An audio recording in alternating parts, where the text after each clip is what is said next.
His name is Gu Qingfeng. He is an ordinary transmigrator. He works as a jailer at the Great Flame Dynasty Demon Quelling Bureau. Today, he came to check on the demons imprisoned here as usual. Unexpectedly, the demon imprisoned this time is a little corpse charmer. She pitifully begs Gu Qingfeng to let her out, promising to do anything if she is released. Her voice seems to have a magical power, making Gu Qingfeng irresistibly thirsty and parched. Fortunately, as a transmigrator, he has seen all kinds of seductive beings in his technologically advanced era. To him, the little corpse charmer is at most like an internet celebrity with a beauty filter. He can resist her charms. He also realizes that he has fallen under her spell. If he opens the cell, she will drain his blood. Many colleagues at the Demon Quelling Bureau have already died at the hands of this corpse demon. He does not wish to follow in their footsteps. So he immediately shouts, "Audacious demoness, I can tell you're not human at first glance. How dare you try such simple seduction tricks on me?" Saying this, he decisively turns to leave. Seeing Gu Qingfeng walking away, the little corpse charmer decides to use her most powerful trick. She stands up from the ground, transforming into a charming and authoritative woman. In a commanding tone, she orders Gu Qingfeng to open the door. Gu Qingfeng finds it hard to resist her commanding voice. He hadn't expected the little corpse charmer to be so versatile. It seems a shame not to look back. As he hesitates, deciding whether to look back, the sound of a whip cracking suddenly breaks his resolve. The little corpse charmer, wearing black stockings and wielding a whip, asks Gu Qingfeng if she looks beautiful. Faced with the temptation of the black stockings, Gu Qingfeng is in a dilemma. He knows it's the demon's charm and he shouldn't look back, for looking back would mean falling into her trap. But not looking at the black stockings seems a waste. So, he convinces himself, what's the harm in just one look? This is the Demon Quelling Bureau after all. The Demon Quelling prison is full of protective formations and seals. As long as I don't open the cell door, I'll be safe. And there are heavily guarded soldiers outside. Even if something goes wrong, they can rescue me in time. It's okay. After all, in front of black stockings, nothing else matters. Black stockings are the eternal god. But just by looking back once, Gu Qingfeng becomes deeply entranced and unable to extricate himself. He even voluntarily opens the cell door and walks in. Seeing the cell door open, the little corpse charmer stops pretending. She reveals her ferocious nature, pouncing towards Gu Qingfeng, biting fiercely at his neck. But it's as if she bites into a stone, nearly shattering her teeth. At that moment, a system alert rings in Gu Qingfeng's mind. Host detected to be under imminent attack by a demon. The system to get stronger when attacked by a demon is now activated. You have been attacked by a corpse charmer. Defense increased by 1. With the system alert sounding, Gu Qingfeng regains consciousness. Wondering where the voice is coming from, he turns to see the little corpse charmer walking out of the cell. He screams in terror, "A ghost!" and scrambles towards the exit of the cell. But the little corpse charmer is not about to let him go that easily. With a leap, she lands right above him, then bites fiercely into his neck. Gu Qingfeng instinctively feels doomed after being bitten by the little corpse charmer. But then, the familiar system alert sounds again. You have been attacked by a corpse charmer. Defense increased by 1. Hearing the system alert, Gu Qingfeng smiles. The voice wasn't an illusion after all. There really is a system. He then asks what functions the system has. The system replies, "This system strengthens the host when attacked by a demon. Its sole function is literal. Any demon cannot harm the host in the slightest, but will only make the host stronger." Seeing the system's response, Gu Qingfeng bursts into laughter. With this system, he can now walk sideways in the demon quelling prison. However, before he can fully recover from his excitement, the little corpse charmer swoops at him again. This time, Gu Qingfeng doesn't indulge her. He slaps her in retaliation and coldly says, "You almost scared me to death. Change back and give me back the young lady." Hearing this, the little corpse charmer is dumbfounded. Once she realizes what's happening, she gets furious. "Despicable human, how dare you disrespect me? See how I deal with you." Saying this, she lunges at Gu Qingfeng again, grabbing his neck and slamming him hard onto the ground. System alert. Defense increased by 2. Seeing the alert, Gu Qingfeng, lying on the ground, is delighted. It seems that the corpse charmer is now enraged. Provoking her could further increase his defense. Thinking this, Gu Qingfeng decides to add fuel to the fire, taunting her with, "Didn't you eat? Put more effort into it." Enraged by his words, the little corpse charmer roars and enters a red-eyed berserk state, unleashing a frenzy of attacks on Gu Qingfeng. Meanwhile, the system's alerts keep ringing in Gu Qingfeng's ears, continuously increasing his defense. But after a while, Gu Qingfeng starts feeling tired again, so he just lies down on the ground. Have the little corpse charmer hit harder. I've been sitting too much these past few days. My back and waist are aching. This is a good time for a back massage. Don't be lazy. Put in all the effort you've got, or else I'll whip you. But as Gu Qingfeng's defense increases, the damage inflicted by the little corpse charmer decreases. So does the contribution to his skill points. This displeases Gu Qingfeng, so he slaps the little corpse charmer again, saying, "You're so useless." Then he lies down again, letting the little corpse charmer massage his legs. As a demon, the little corpse charmer has never been humiliated like this. She furiously hammers Gu Qingfeng, but it's all in vain. Instead, she ends up increasing his defense points significantly. System alert. Congratulations, host has reached the limit. Acquired talent. Copper skin, iron bones. Hearing the system alert, Gu Qingfeng sighs. It seems you're no longer useful. Change back into the black stockings, lady, or I won't be polite. The little corpse charmer pauses for a moment, but before she can respond, Gu Qingfeng coldly grabs her face, saying, "Why haven't you changed back yet? Don't my words carry any weight? Since you're so disobedient, don't blame me now." Saying this, he throws the little corpse charmer on the ground, ready to test his newly acquired copper skin iron bones. He kicks her wildly, until the little corpse charmer, under Gu Qingfeng's pressure, reluctantly changes back into the lady with black stockings. But Gu Qingfeng is still not satisfied. "Since you can't increase my defense anymore, dance for me. A cool one." The little corpse charmer stays silent for a while. Finally, she reluctantly performs. During the performance, Gu Qingfeng even instructs her on a few poses. Hours later, exhausted, the little corpse charmer collapses on the ground, gasping for breath, while Gu Qingfeng reluctantly leaves the cell. Before leaving, he instructs the little corpse charmer, "Remember the poses I taught you. Practice them well. I'll come back to check next time." After instructing the little corpse charmer, Gu Qingfeng prepares to explore other areas of the demon-quelling prison. The demon-quelling prison is divided into 3 layers. The first layer imprisons low-level demons and evil spirits. The second layer holds mid-level ones, accessible only to yellow-rank demon exorcists and above. The third layer is for high-level demons, exclusive to mysterious rank and higher. Entry to the demon-quelling prison requires a token, and only by becoming a yellow-rank demon exorcist does one become official. Gu Qingfeng, at best, is a temp worker, so he can only wander around the first layer. But before he can open the next cell door, the guard outside informs him that it's time to change shifts. Gu Qingfeng responded affirmatively, then happily went off to change his clothes. While changing, he casually asked the system if self-training is effective, aside from being attacked by demons. Unexpectedly, the system replied with 3 ellipses, leaving him completely baffled. Nevertheless, relying on oneself is better than relying on others. Gu Qingfeng decided to first visit the Scripture Vault Pavilion, to look for a suitable cultivation technique for himself. After arriving at the Scripture Vault Pavilion, and after some selection, he found a book titled Iron Cloth Robe. Iron Cloth Robe, like copper skin, iron bones, strengthens muscles, bones, and skin. The two are incredibly compatible. Thus, Gu Qingfeng decisively chose the Iron Cloth Robe. After a simple registration at the front desk, he eagerly rushed out, ready to test its effects in the training room. But he had only been training for a short while, when he suddenly opened his eyes. He hadn't expected to progress in cultivating Iron Cloth robes so quickly. What takes others decades of painstaking effort took him just 1 day to master. Now, having mastered Iron Cloth Robe, it also perfectly conceals his copper skin, iron bones talent.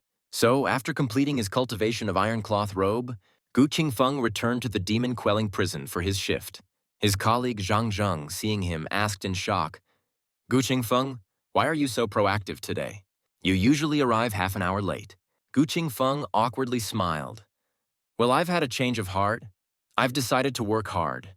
To make up for the shifts you've covered for me these days, how about I come an hour early every day to take over?" Hearing this, Zhang Zheng asked doubtfully, "Really? Meanwhile, he secretly wondered, did he take the wrong medicine today? However, after receiving Gu Qingfeng's affirmative reply, Zhang Zheng immediately put on a smile, calling him a good brother, and even promised to treat Gu Qingfeng to a drink sometime. After watching Zhang Zheng leave, Gu Qingfeng turned back to the empty prison, with a satisfied smile on his face. Whose card should I turn over today? Soon he arrived at a cell plastered with talismans and chained up. The cell was filled with a weird and mysterious aura. Gu Qingfeng instinctively reached out to touch it, but as soon as he opened the small window of the cell door, a bloodshot eyeball popped out. In the next second, Gu Qingfeng found himself in a place filled with birdsong and flowers, with a couple frolicking nearby, and the rising red sun. Suddenly, the red sun slowly opened, turning into a giant eyeball, causing Gu Qingfeng to feel dizzy, as if he was in a sea of blood and mountains of bones. Surrounded by a road paved with countless skeletons, 100-meter-tall Cyclops appeared before him and stepped towards him. Gu Qingfeng was sent flying by the tremendous impact of the foot. As the Cyclops reached out to grab him again, the system alert suddenly sounded, "You have been attacked by an eye demon. Soul strength increased by 10. Hearing the system alert, Gu Qingfeng instantly snapped back to reality, realizing he had just been under an illusion. Then, a voice came from the cell. "My despicable servant, obey my command, open the cell door." Gu Qingfeng was displeased to hear this voice, but he didn't react immediately. Instead, he wanted to see what kind of entity was imprisoned inside. So, he pretended to still be under control and opened the cell door, only to see a small winged eye demon. Just when the eye demon thought its illusion had succeeded, Gu Qingfeng suddenly slammed the cell door shut, leaving the eye demon completely baffled. "I haven't left yet, open the door." Gu Qingfeng looked calmly at the eye demon, then suddenly reached out, grabbing the eye demon's eye, and burst it. The eye demon screamed in pain from Gu Qingfeng's poke, cowering in a corner, questioning how he broke its eye technique. However, Gu Qingfeng replied, "You're bleeding. Come, let me treat you." These words again infuriated the eye demon, who unleashed an illusion on Gu Qingfeng. In the next moment, Gu Qingfeng re-entered the illusory world, where the eye demon, transformed into a cyclops, sat on a throne, looking down on Gu Qingfeng as if he were an ant. It then commanded, "Despicable human, kneel." With its command, countless eyes appeared around, a formidable pressure enveloping Gu Qingfeng, almost compelling him to kneel. Just when he was about to give in, the system finally alerted, "You have been attacked by an eye demon. Soul strength increased by 10. With the alert, Gu Qingfeng's soul strength continually grew, soon breaking the limit, and he acquired pupil technique, illusory vision. After gaining the new skill, Gu Qingfeng eagerly wanted to try it out. He gestured towards the eye demon on the throne, and in the next second, reversed roles, taking the place on the throne. This turn of events completely dumbfounded the eye demon. It never imagined Gu Qingfeng would not only break its eye technique, but also take over it. Then Gu Qingfeng snapped his fingers and returned to the cell once again. He picked up the eye demon and threw it out, then used a 1,000-year kill as a warning.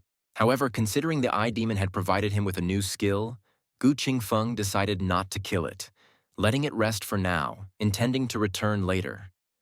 This statement scared the eye demon lying on the ground, coming back again. Subsequently, Gu Qingfeng went to the Scripture Vault Pavilion to research, learning that pupil technique. Illusory vision has two functions: controlling others and creating illusions.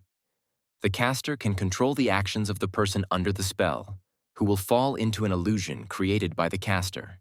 The limitation of illusory vision is that eye contact is necessary, and the target's soul strength must not be higher than the caster's. Otherwise, the effect is greatly reduced or even nullified. The strength of illusory vision depends on the caster's ability, making it a skill that grows with the user. Gu Qingfeng thinks that with his current soul strength, he should have no problem dealing with martial practitioners in the energy-gathering realm, but it might be difficult against those in the inner energy realm. The way of the warrior is divided into 5 major realms: energy-gathering realm, inner energy realm, true energy realm, fierce energy realm, and innate realm. The innate realm is also known as Grandmaster. These 5 realms correspond to the 5 demon exorcist ranks of the Demon Quelling Bureau: Apprentice Demon Exorcist, Yellow Rank Demon Exorcist, Mysterious Rank Demon Exorcist, Earth-rank demon exorcist, and heaven-rank demon exorcist. Each major realm of the Way of the Warrior has 9 subrealms, from 1 to 9, with 9 being the peak. One can only advance to the next realm after reaching the 9th level of their current realm. Even with his talent of copper skin, iron bones, and iron cloth robe, Gu Qingfeng, who is at the 3rd level of the energy-gathering realm, would find it challenging to face an opponent in the inner energy realm. But he isn't disheartened. Considering it's only been 2 days, the system has already made him invincible at his level. He wonders how strong he'll become if he continues for a few more days, or if he clears all 3 levels of the demon-quelling prison. Suddenly, an elderly voice came from a neighboring cell. "Young man, come here." Gu Qingfeng, surprised by the proactive demon, approached the cell and opened the small window to check inside, finding an old man with a withered face, who asked if he came for talisman materials. While Gu Qingfeng wondered what talisman materials were, he saw the old man reach into his chest, tear off a piece of flesh, which then turned into tree bark, and handed it to him. This tree bark was an important material for making talismans. Thinking it was a gift from the old man, Gu Qingfeng reached through the window into the cell, leaving the old man stunned at the prison guard's fearlessness. He actually dared to reach his hand into the cell of an imprisoned demon. And Gu Qingfeng, seeing the old man not handing over the item, grew somewhat impatient. "Wasn't it a gift you were giving me? Are you giving it or not?" Hearing this, the old man revealed a cold smile and handed the tree bark to Gu Qingfeng. Gu Qingfeng, seeing that the old man handed him a piece of tree bark, was also a bit puzzled. Didn't the old man just mention something about talismans? Then he sniffed it and realized the bark smelled the same as the material used on the cell door for enchantments. He immediately understood what was going on. It seems this old man is actually a tree demon. His bark can be used to make talismans, and it looks like the Demon Quelling Bureau regularly harvests his bark. Gu Qingfeng couldn't help but admire. The Demon Quelling Bureau really has good methods. This is like a renewable resource library. Since the bark could be used to make valuable talismans, Gu Qingfeng decided to keep it. But accepting favors makes it difficult to act freely, and it didn't seem quite right to use the old man for practice. Thinking this, Gu Qingfeng decided to find someone else. Just then, the old man's voice came from the cell again. "Young man, are you in a hurry to report back? If not, would you mind chatting with an old man? I have been imprisoned in the demon-quelling prison for 10 years, and haven't talked much with anyone in that time. My life is coming to an end. I just want to chat with someone before I die, to ease my mind." Hearing this, Gu Qingfeng turned and said nonchalantly, "Sure, what do you want to talk about?" The old man, sitting in his chair, began to tell his story. 100 years ago, in Ji County, there was a small mountain village named Zhang Family Village. The villagers were simple and isolated from the world. There was a boy named Zhang Heng who accidentally planted a small locust tree. While telling this part, the old man was secretly pleased, planning to slowly coax Gu Qingfeng into opening the door. Unexpectedly, the next second, Gu Qingfeng abruptly opened the door, startling the old man. Pointing at Gu Qingfeng, he asked in surprise, "How did you get in? I'm a demon. Aren't you afraid I'll eat you?" Gu Qingfeng casually found a swing to sit on and said indifferently, "I can tell you're a good demon. Besides, listening to stories through a door isn't the same. Go on, I want to hear it. What happened to the locust tree?" Hearing this, the old man was speechless, unsure what to do next. Should he continue with the story or attack directly? After much hesitation, he continued. "The locust tree grew up and became a demon, and then it devoured all the people of Zhang Family Village." Having finished the story, the old man stopped pretending, transforming into his true tree demon form. With a gnarled and fierce face, Gu Qingfeng, not indulging him, punched him and sent him flying, then reprimanded, "Can't you show some professionalism? Couldn't you have waited to attack after finishing the story?" Hearing this, the tree demon's face twisted into a ferocious expression again. He leapt away from Gu Qingfeng, summoning countless vines to attack. In an instant, Gu Qingfeng was bound like a rice dumpling and suspended in midair. Then the system alerted, "You have been attacked by the 100-year locust tree sprite. Strength increased by 5. With the system alert, Gu Qingfeng felt himself getting stronger, so he said with a smile, "Please put in more effort, I can handle a lot." This comment instantly infuriated the locust tree sprite, who then summoned more vines to wrap around Gu Qingfeng's body. attempting to strangle him to death. As the force of the attack increased, the system alerted again. You have been attacked by the 100-year locust tree sprite. Strength increased by 5.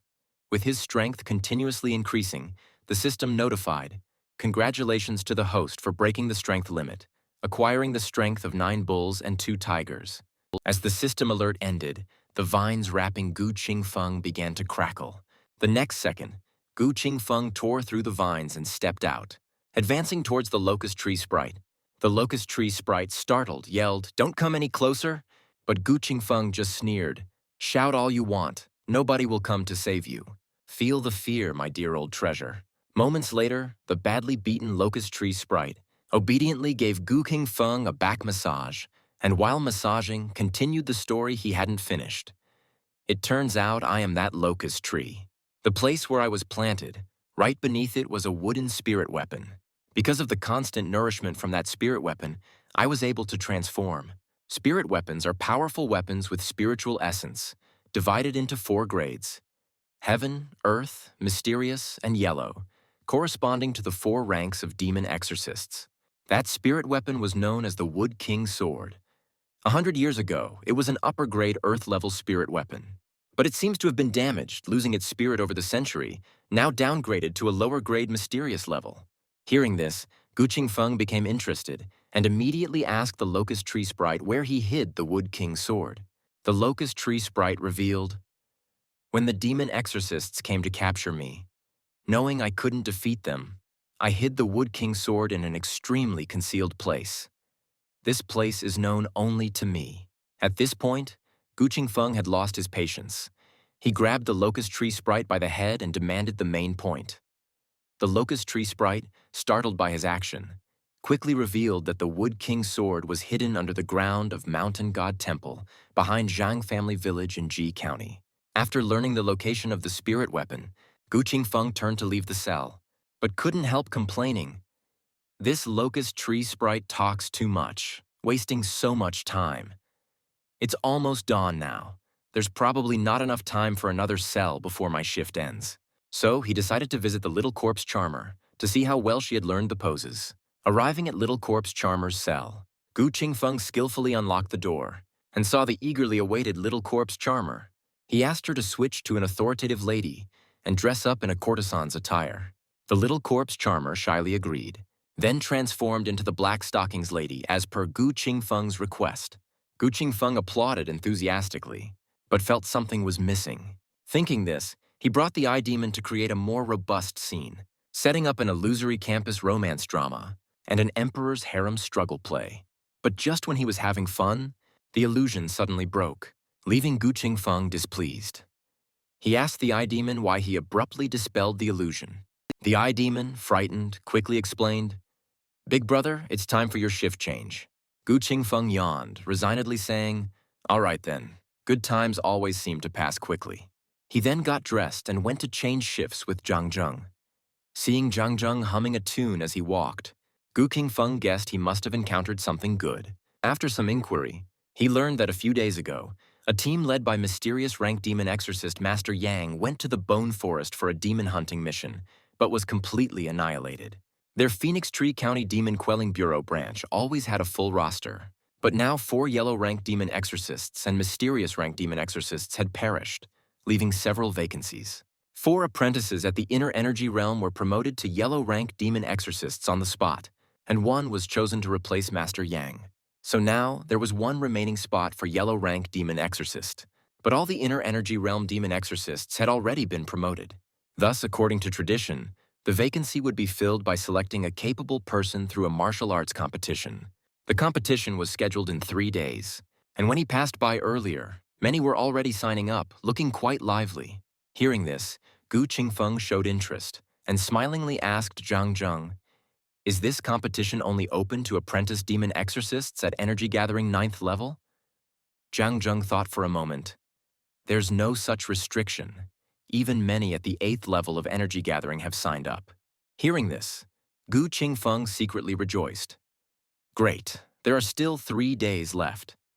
If I can advance to a yellow rank demon exorcist, I'll have the privilege to freely enter the 2nd layer of the demon quelling prison." Once there, I can encounter more demons. And with the system's help, becoming stronger will be as easy as eating and drinking. This is truly a rare opportunity. However, Zhang Zheng thought that those below energy-gathering 9th level signing up were just dreaming, as surpassing one's level isn't easy. He believed the final winner would definitely be among those at the 9th level, and it would be better to work steadily and earnestly. So he advised Gu Qingfeng to go home and rest early. But Gu Qingfeng still inquired about the registration location, determined to vie for the position of a yellow-rank demon exorcist. Although the system only works against demons, martial practitioners could still kill him, and winning the competition requires standing out, which doesn't align with his low-profile nature. But with the abilities gained through the system in the past 2 days, he felt any one of them would be enough to overpower those at energy-gathering 9th level, and he had 4 such abilities. The limit of energy. Gathering 9th level is 9,000 pounds of strength, but he possesses 25,000 pounds, so he wouldn't lose. Meanwhile, at the Righteous Energy Hall, it was already bustling with people. Those who came to register were mostly masters at energy-gathering 9th level.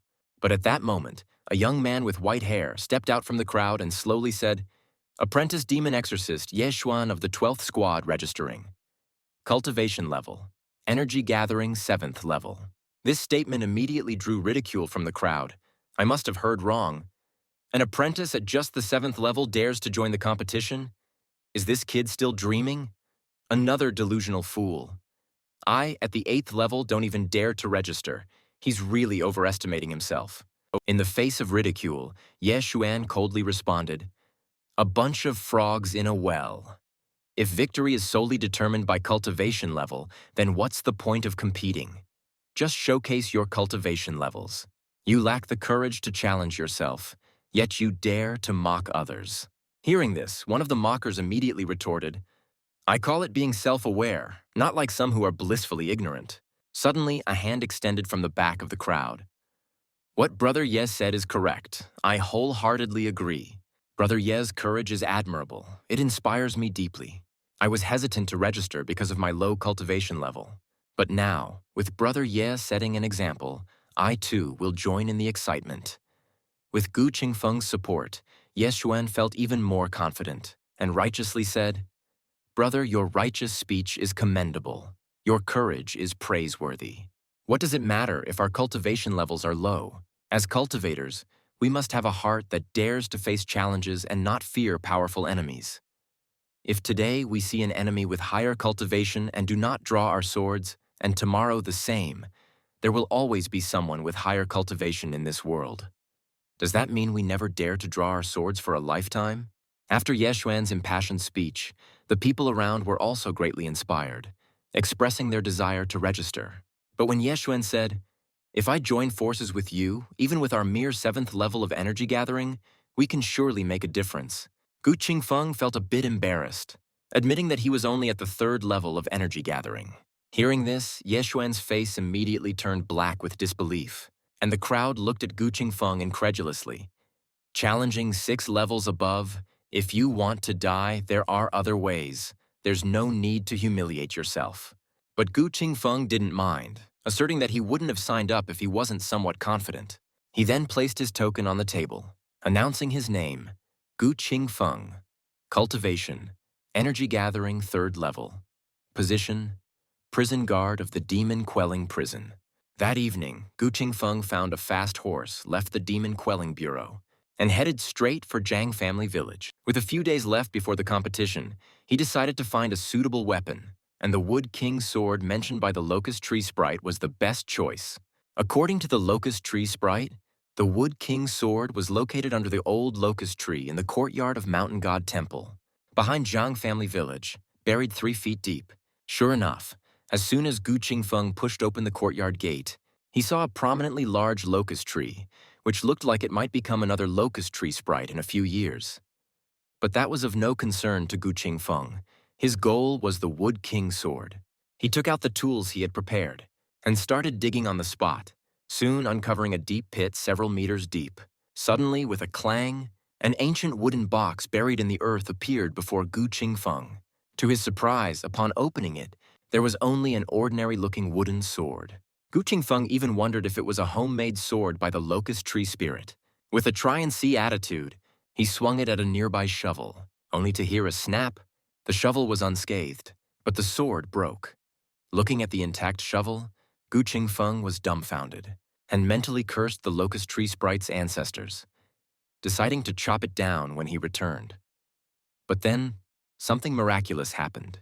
The wooden sword, initially broken into two pieces, somehow restored itself, and the broken blade segment, as if alive, burrowed into the ground. Immediately, countless vines sprang from the earth, attacking towards Gu Qingfeng. Instinctively, he raised the sword to block, only to find that the vine's target seemed not to be him, but the Wood King's sword in his hands. Suddenly, countless streams of spiritual energy converged on the Wood King's sword. With a casual swing, Gu Qingfeng unleashed numerous sword energies, piercing through the old locust tree in front of him with a single strike. Seeing this, Gu Qingfeng was instantly delighted, realizing this was the correct way to use the Wood King's sword. According to the locust tree sprite, blood could bind the sword to its owner. However, when Gu Qingfeng was about to cut his finger to do so, he found that his hand was unharmed, but the Wood King's sword had lost a large chunk, frustrating him to the point of near madness. He began swinging it randomly, and after a while, a tired Gu Qingfeng started to calmly think about how to properly bind the sword. At that moment, vines began to grow from the Wood King's sword at his feet, instantly shooting towards Gu Qingfeng and burrowing into his body, without giving him any time to react. It seemed the sword was starting the binding process. So Gu Qingfeng let the Wood King's sword absorb his blood. What he didn't know was that spirit weapons cannot be bound by just anyone. The owner of a spirit weapon needs corresponding strength to control it, or they might be drained to death during the binding process. This became apparent soon after. When Gu Qingfeng opened his eyes again, he found the Wood King's sword was still absorbing his blood, realizing something was wrong. He gathered strength in his left hand, threatening the Wood King's sword on his right hand. "Stop now, or I'll bury you again." Upon hearing this, the Wood King's sword seemingly understood and truly retracted its blood-sucking vines, returning to its original form. But by then, Gu Qingfeng was already drenched in cold sweat, muttering to himself about its sinister nature. What he didn't know was that normally, at least a martial practitioner at the inner energy realm is needed to control a spirit weapon, and they must be able to sustain the weapon's absorption. With only an energy-gathering realm cultivation, he could only sustain the spirit weapon by feeding it with blood. If not for his extraordinary physique, he would have been a dried corpse by now. After successfully binding the Wood King's sword, Gu Qingfeng saw its current status through the system. Wood King's sword, an upper-grade Earth-level spirit weapon, currently a lower-grade spirit weapon due to lack of proper care and being drained by a demon. If the owner takes good care of it, it can be restored to an upper-grade spirit weapon. Special ability: regeneration after being broken. After reading the system's description, Gu Qingfeng was quite satisfied with the Wood King's sword, thinking to himself that the locust tree sprite indeed didn't deceive him, and the Wood King's sword was indeed powerful. As a reward, he thought he would grant the locust tree sprite its release when he had time, as being imprisoned in the demon-quelling prison was also a form of suffering. It would be better to use it as nourishment for the Wood King's sword. Just then, a light rain began to fall from the sky. Gu Qingfeng muttered to himself about the bad luck. He hurriedly pushed open the dilapidated temple door and entered. Upon entering, what caught his eye was a headless mountain deity statue. According to the records in the demon-quelling handbook, the mountain deity is worshipped by the masses, gathering the will of living beings, and possesses certain abilities to ward off evil and disasters. Thus, a shattered mountain deity statue signifies the presence of a powerful demon that disregards the deity's power, indicating great danger and caution. But Gu Qingfeng wasn't afraid of this. With the system that strengthens him when attacked by demons, he was actually hoping for a powerful demon to come his way, so he could enhance his abilities further.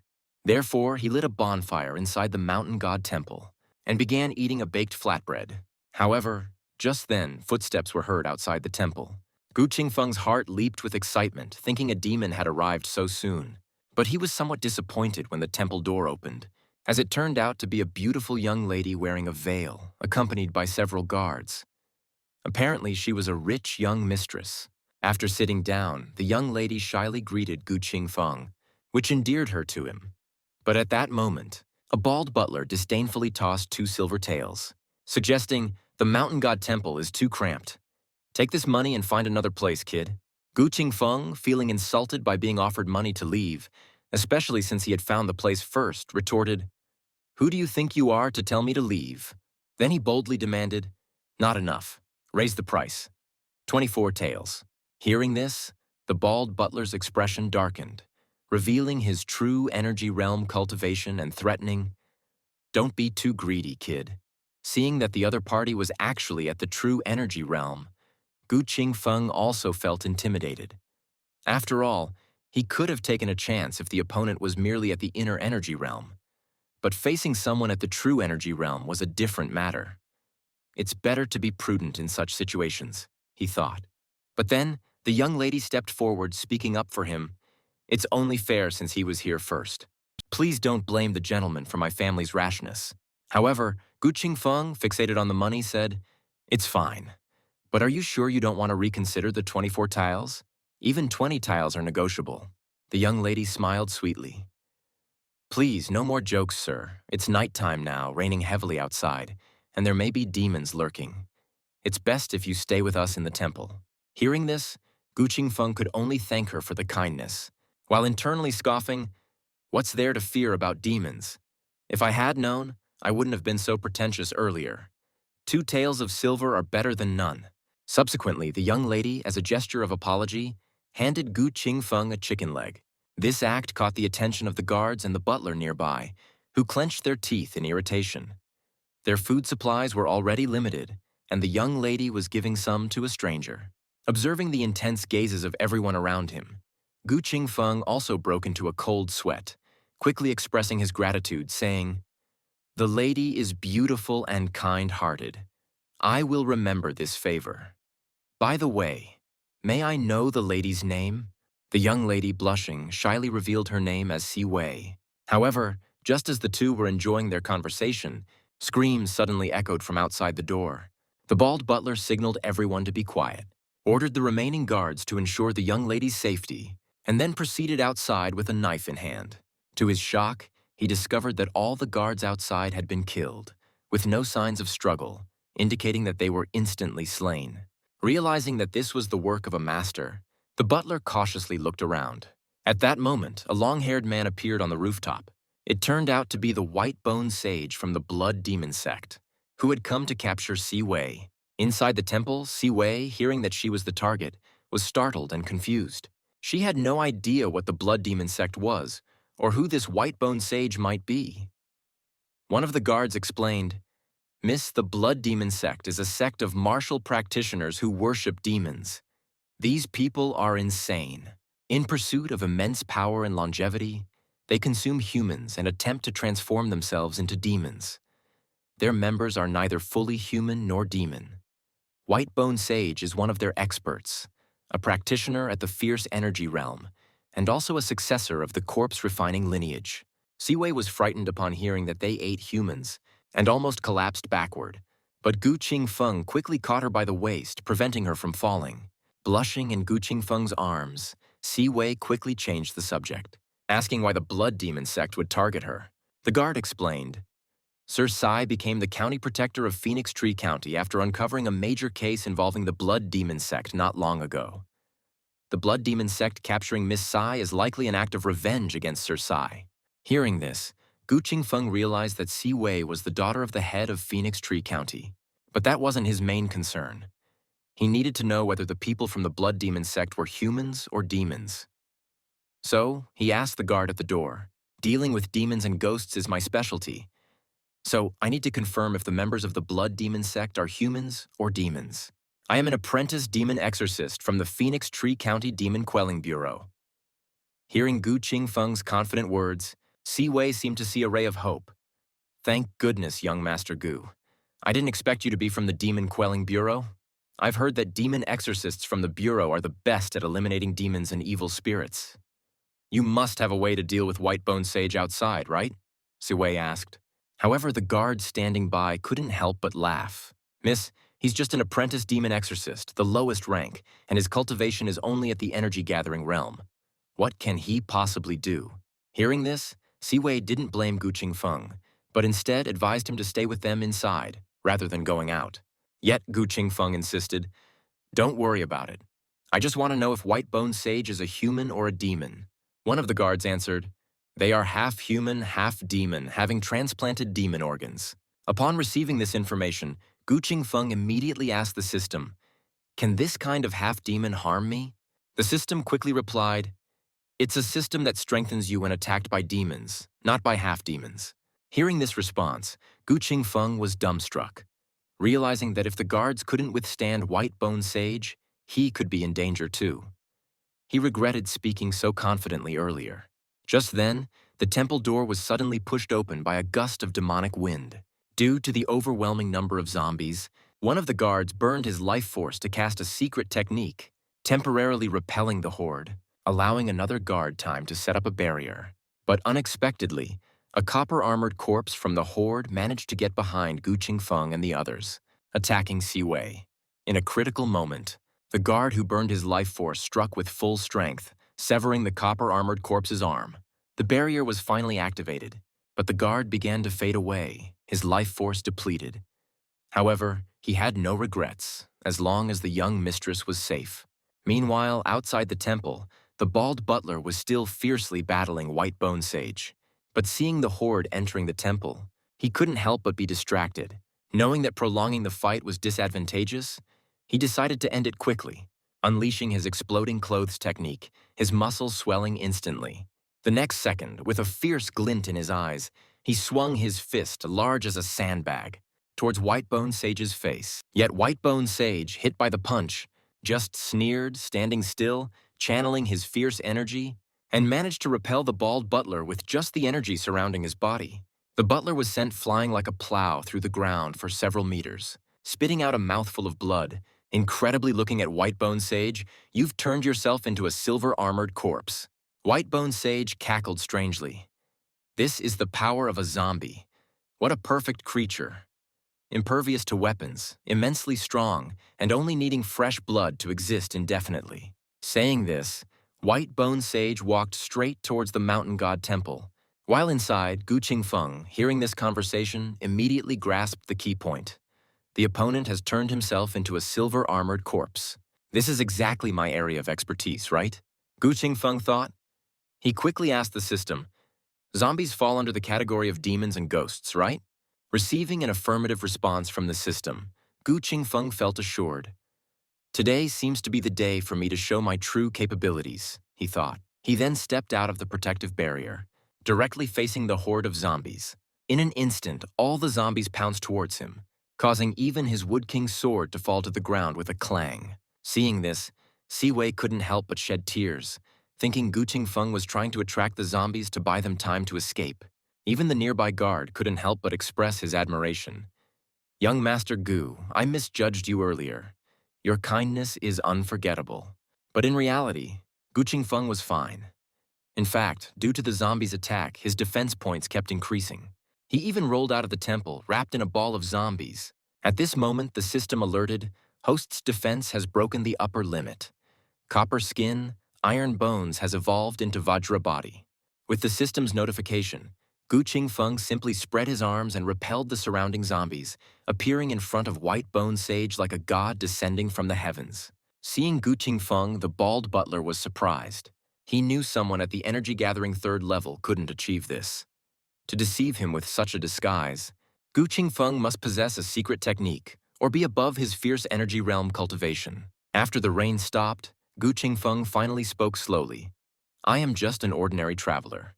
On my journey, I was kindly treated with roasted meat by Miss Siwei. As a return gift, I have come to invite you to your death. Would you prefer to take your own life? It would save me some trouble." His words silenced the entire scene, and White-Bone Sage was utterly enraged. "What are you showing off, brat? Asking me to commit suicide? I am the chief protector of the Blood Demon sect, the first person under the innate Grandmasters. Even if you're ignorant, there's a limit." Saying this, he stomped forward and punched heavily on Gu Qingfeng's head. After delivering the punch, White-Bone Sage felt assured. In his entire career, no one had ever withstood his full-strength strike without defense. But then an impatient voice came from behind. "Are you done?" Seeing Gu Qingfeng unharmed, White Bone Sage was completely dumbfounded. His decades of hard training and even willingly becoming a demon for power seemed futile. He couldn't believe he couldn't even harm Gu Qingfeng's skin. Incredulous, he asked who Gu Qingfeng really was.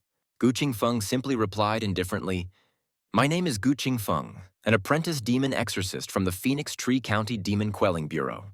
Hearing this, Si Wei quietly asked a guard in the temple, "Didn't you say that apprentice demon exorcists are weak?" The guard replied in a low voice, "How can this strength possibly belong to an apprentice demon exorcist? He is clearly a heaven-rank demon exorcist."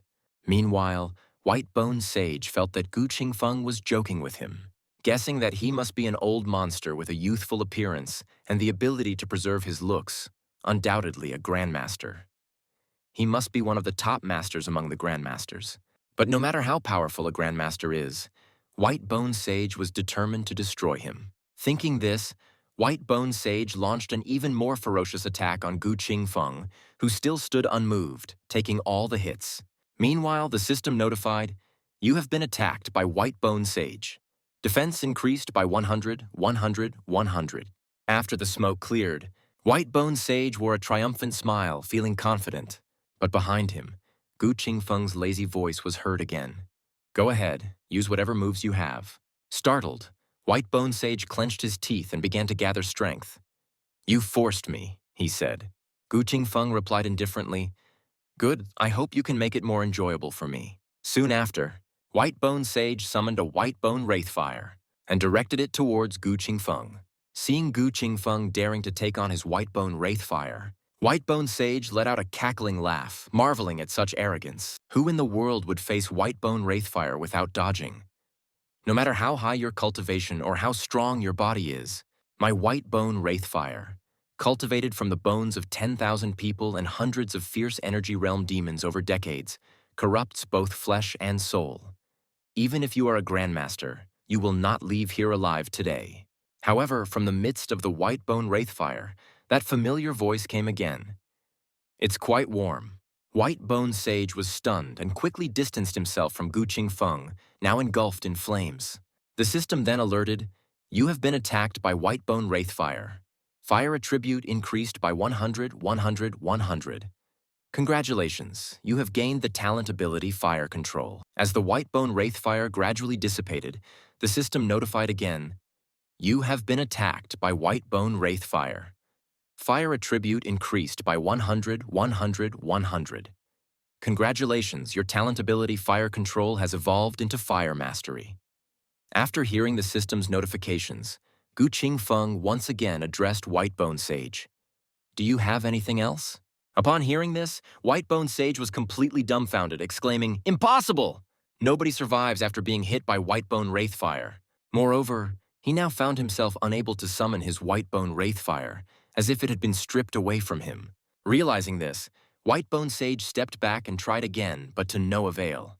He couldn't believe his White Bone Wraithfire, which he had painstakingly cultivated for decades, had been rendered useless. To his astonishment, someone had just taken away his White Bone Wraithfire. He shouted, demanding Gu Qingfeng to return it to him. Gu Qingfeng responded, indicating that he was reasonable and willing to return it if that's what White Bone Sage wanted. He then threw the White Bone Wraithfire back at White Bone Sage. Following a loud explosion, White Bone Sage vanished in a sea of flames, with a red pillar of fire shooting up into the sky. The strong gust even swept the bald butler away, causing him to spin in the air twice before slowly descending. Seeing that it was about time, Gu Qingfeng used his Fire Mastery talent to absorb the White Bone Wraithfire back into his stomach, which unfortunately caused the bald butler to be blown away once again. Afterward, looking at the ashes of White Bone Sage, Gu Qingfeng felt a sense of loss. The opponent was a peak Fierce Energy Realm expert, likely possessing numerous treasures, spirit weapons, elixirs, secret manuals, gold and silver in his storage ring, all of which had been burned away. However, to thank him for saving their lives, the bald butler gave Gu Qingfeng a county protector's token, suggesting that he could show it in Phoenix Tree County to resolve minor issues as people would still respect the old master's influence. Gu Qingfeng accepted the token with a smile, saying he would honor their wishes. At this moment, the guard who had previously mocked Gu Qingfeng suddenly knelt down, apologizing for his earlier disrespect and expressing gratitude for Gu Qingfeng saving their lives, feeling deeply ashamed. Gu Qingfeng smiled slightly, agreeing that a punishment was indeed due. Si Wei was about to intervene, but was stopped by the bald butler, who warned that offending a grandmaster for a guard was not worth it. Unexpectedly, Gu Qingfeng declared the punishment to be 24 tiles, bringing a smile back to Si Wei's face. The guard quickly kowtowed in gratitude, saying he was willing to pay even 240 tiles. Hearing the offer of more money, Gu Qingfeng's eyes lit up. However, before the guard could finish, the bald butler interrupted, chiding him for his foolishness, reminding him of Gu Qingfeng's status and that he should not insult a grandmaster with money. The guard then realized his mistake, understanding that a grandmaster like Gu Qingfeng would not be interested in his silver. He promptly kowtowed again and presented 24 taels of silver. Gu Qingfeng felt helpless at this, lamenting internally that it could have been 240 tiles, equivalent to 10 years of his salary. "I'm interested in it. Why did you stop him?" Gu Qingfeng said. Despite his words, he still accepted the 24 taels of silver. Then he turned around and said, "Let's consider this matter settled. You can stand up now." Seeing this, the bald butler couldn't help but admire, truly a grandmaster-level expert, so magnanimous. Young Master Gu's character is indeed worth learning from. After this, the barbecue continued. Gu Qingfeng chatted with Si Wei while eating a chicken leg, pondering to himself, "The world is so pragmatic." Before and after this incident, their attitudes towards me were completely opposite. If I weren't a powerful person, I might have died here today. He then checked the two talents he had just acquired, Vajrabody and Fire Mastery. As the name implies, Vajrabody has stronger defense than Copper Skin, Iron Bones, capable of defending against attacks up to the Fierce Energy realm. The specific data would need to be tested in actual combat. The value of the Fire Mastery talent is not weaker than Vajrabody. It allows one to control countless fires, similar to the Flame Emperor, commanding and controlling flames, and even seizing control of the enemy's flames. It's the nemesis of fire attribute martial practitioners or demons. Shocked by the strength of these talents, Gu Qingfeng felt that his gains, including the Whitebone Wraithfire provided by Whitebone Sage, were quite substantial. 2 days later, Gu Qingfeng and Si Wei returned to Phoenix Tree County.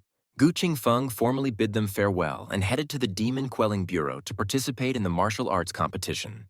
The Demon Quelling Bureau's arena was already crowded with spectators. In front of the stage sat the 5 judges of the competition. With the sound of gongs, the first match officially began, with Ye Xuan at the 7th level of energy gathering, facing He Yi at the 9th level. Unfortunately, although Ye Xuan had the heart to challenge beyond his level, he lacked the protagonist's destiny and was defeated in less than 3 moves due to the significant difference in strength. This scene was witnessed by Gu Qingfeng, who hurried to help Ye Xuan. Ye Xuan tried to persuade Gu Qingfeng to give up, realizing the difficulty of surpassing one's level from his defeat. He had been beaten in 3 moves at the 7th level, and Gu Qingfeng was only at the 3rd level, likely to lose even more miserably. But Gu Qingfeng insisted, "A gentleman's word is his bond. How can I go back on my word?" This made Ye Xuan feel even more guilty, thinking he had led Gu Qingfeng into trouble. Then the gong sounded again for the second match, featuring Gu Qingfeng at the 3rd level of energy gathering against Lin Xiao at the 9th level. Seeing that Gu Qingfeng was indeed only at the 3rd level, Lin Xiao felt confident, thinking it was like giving away points. He arrogantly asked Gu Qingfeng to show his weapon. However, Gu Qingfeng was puzzled to see a sword hanging on Lin Xiao's waist. "Aren't you going to use a weapon?" Lin Xiao stood confidently with his hands behind his back, smiling. "I don't need a sword to deal with you." Gu Qingfeng, however, wanted to make things clear. "That won't do. If you're unarmed and I win using a weapon, you'll surely say that I won unfairly." Lin Xiao scoffed. "Use any weapon you like. If you can even make me move a step, I'll concede defeat and will not accuse you of winning unfairly." Since Lin Xiao insisted, Gu Qingfeng didn't hesitate. He drew out his Wood King sword and began to introduce it loudly. This sword is 3 feet and 3 inches long, 1 8/10 of an inch wide, and weighs 4 taels and 5 qian. It is entirely made of wood, crafted from the heart of a 1,000-year-old emperor willow from the extreme north, taking 18 years to forge. It is named the Wood King's Sword, a lower-grade mysterious rank spirit weapon. Please appreciate its quality, brother. This announcement instantly caused laughter among the audience. This guy is really something. A broken wooden sword, and he calls it a mysterious rank lower-grade spirit weapon. No wonder this kid, at the 3rd level of energy gathering, dared to participate in the competition. He must be crazy. Unfazed, Gu Qingfeng continued, "Brother, I'm using a mysterious rank spirit weapon. You won't say I won unfairly, right?" Lin Xiao, quite speechless, responded, "No, I won't." Then Gu Qingfeng, without any courtesy, thrust his sword at Lin Xiao, who easily caught it, mocking, "Kids play with wooden swords. Stop your foolish act." Saying so, he broke the Wood King's sword in his hand. However, Gu Qingfeng remained expressionless, silently watching. The next second, a cut appeared on Lin Xiao's hand, causing agonizing pain that made him involuntarily let go. The broken piece of the Wood King's sword began emitting blue light, and in an instant, numerous vines sprouted from under his feet, binding the unsuspecting Lin Xiao tightly. Only then did he realize that everything Gu Qingfeng had said was true, and the sword was indeed a mysterious rank spirit weapon. He understood too late that he was the fool, but it was already too late. Facing such a mysterious rank spirit weapon, there was no way he, at the 9th level of energy gathering, could break free. No matter how much he struggled, the vines only tightened further, strangling Lin Xiao until he vomited blood. Only then did Gu Qingfeng stop and say, "Thank you for conceding." But at this moment, Lin Xiao, with red eyes, accused, "Gu Qingfeng, you won unfairly." Gu Qingfeng simply smiled slightly. "Brother, it was you who allowed me to use the mysterious rank spirit weapon. How can you say that I won unfairly?" "You're farting nonsense. Who the hell would know a wooden sword is a mysterious rank spirit weapon?" Lin Xiao protested. "But I clearly introduced the Wood King sword in detail before the match and told you it was a mysterious rank spirit weapon. Everyone here heard it. You can't go back on your word now." Still, Lin Xiao refused to accept defeat, challenging Gu Qingfeng to another match without using a spirit weapon. Gu Qingfeng, not being foolish, continued to brandish the Wood King sword while asking the judges for a verdict. The rules of the competition don't prohibit the use of spirit weapons, right? Hearing this, one of the judges, a woman with an eye patch, couldn't help but laugh out loud. "I like this kid." "Right, He Fenghua?" He Fenghua, the main judge, nodded. "Indeed, there's no such rule." Thus, the result of the match was clear. Gu Qingfeng was declared the winner. After helping Lin Xiao to free himself from the vines, Lin Xiao asked for another rematch. However, He Fenghua stood up, banging the table, and scolded, "Enough, Lin Xiao. A loss is a loss. Step down now." Lin Xiao had no choice but to comply and reluctantly left the stage. But as soon as Gu Qingfeng walked out of the arena, He Fenghua called him back, offering to buy his spirit weapon for 2,000 taels of gold. Gu Qingfeng, knowing better, refused, citing that the Wood King sword was a family heirloom and invaluable. He Fenghua's expression changed, about to make things difficult for Gu Qingfeng, when a cheerful female voice called out, "He Fenghua, there you are. I've already dealt with that guy who challenged someone to a private duel. What's his name? Lin something? The Demon Quelling Bureau strictly forbids attacks on colleagues. I didn't expect him not to understand. The final duel is starting. Let's hurry back." He Fenghua, having no choice, pretended to be nonchalant and left with the woman. But inside, he was already scheming how to make Gu Qingfeng hand over the spirit weapon. Soon after, Gu Qingfeng returned to his room to begin cultivating. Although he had the system shortly after transmigrating and never really practiced cultivation, he realized that improving his realm could save him a lot of trouble, as people here greatly valued cultivation levels. Moreover, a higher realm could also extend his lifespan. With these thoughts, Gu Qingfeng started practicing. The technique he cultivated was called the Pure Bright Technique, a fundamental practice method of the Demon Quelling Bureau. All demon exorcists typically build their foundation on this technique. Since demons are mostly of dark attributes, demon exorcists need to cultivate bright attribute techniques. To better counter demons, Gu Qingfeng sat cross-legged, closed his eyes, and began to absorb the spiritual energy of heaven and earth. Shortly after, a warm current began to gather at his elixir field. Unknowingly, Gu Qingfeng actually fell asleep and woke up only the next day. He couldn't help but lament, "It's not that I'm not trying hard. It's just that cultivation is too dull and boring." Therefore, he placed his hopes on the system, asking why it couldn't directly increase his cultivation level, always enhancing some strange attributes, either defense or strength. Are you trying to turn me into a muscle man? He wondered. To his surprise, the system replied that it couldn't increase his cultivation because he had no cultivation level. Seeing this response, Gu Qingfeng was frustrated. System, you can't lie with your eyes open. I clearly have cultivation at the 3rd level of energy gathering. The system clarified that the energy gathering realm merely involved storing the energy of heaven and earth in the body, which does not count as true cultivation. It's only when one reaches the inner energy realm, refining the stored energy into one's own inner energy, that one truly has cultivation. Only then can the system enhance the cultivation and inner energy.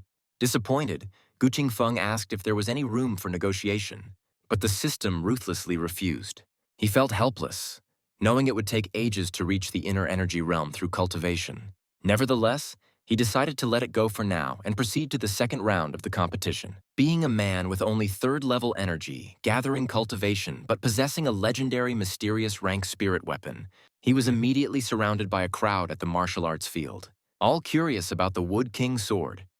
In the Demon Quelling Bureau, ordinary yellow rank demon exorcists typically only used common weapons. Only at the mysterious rank demon exorcist level could one possibly get a yellow level spirit weapon, and only earth rank demon exorcists had mysterious rank spirit weapons. There was only one earth level spirit weapon in the entire Demon Quelling Bureau, held by the heaven rank demon exorcist Li Qianren.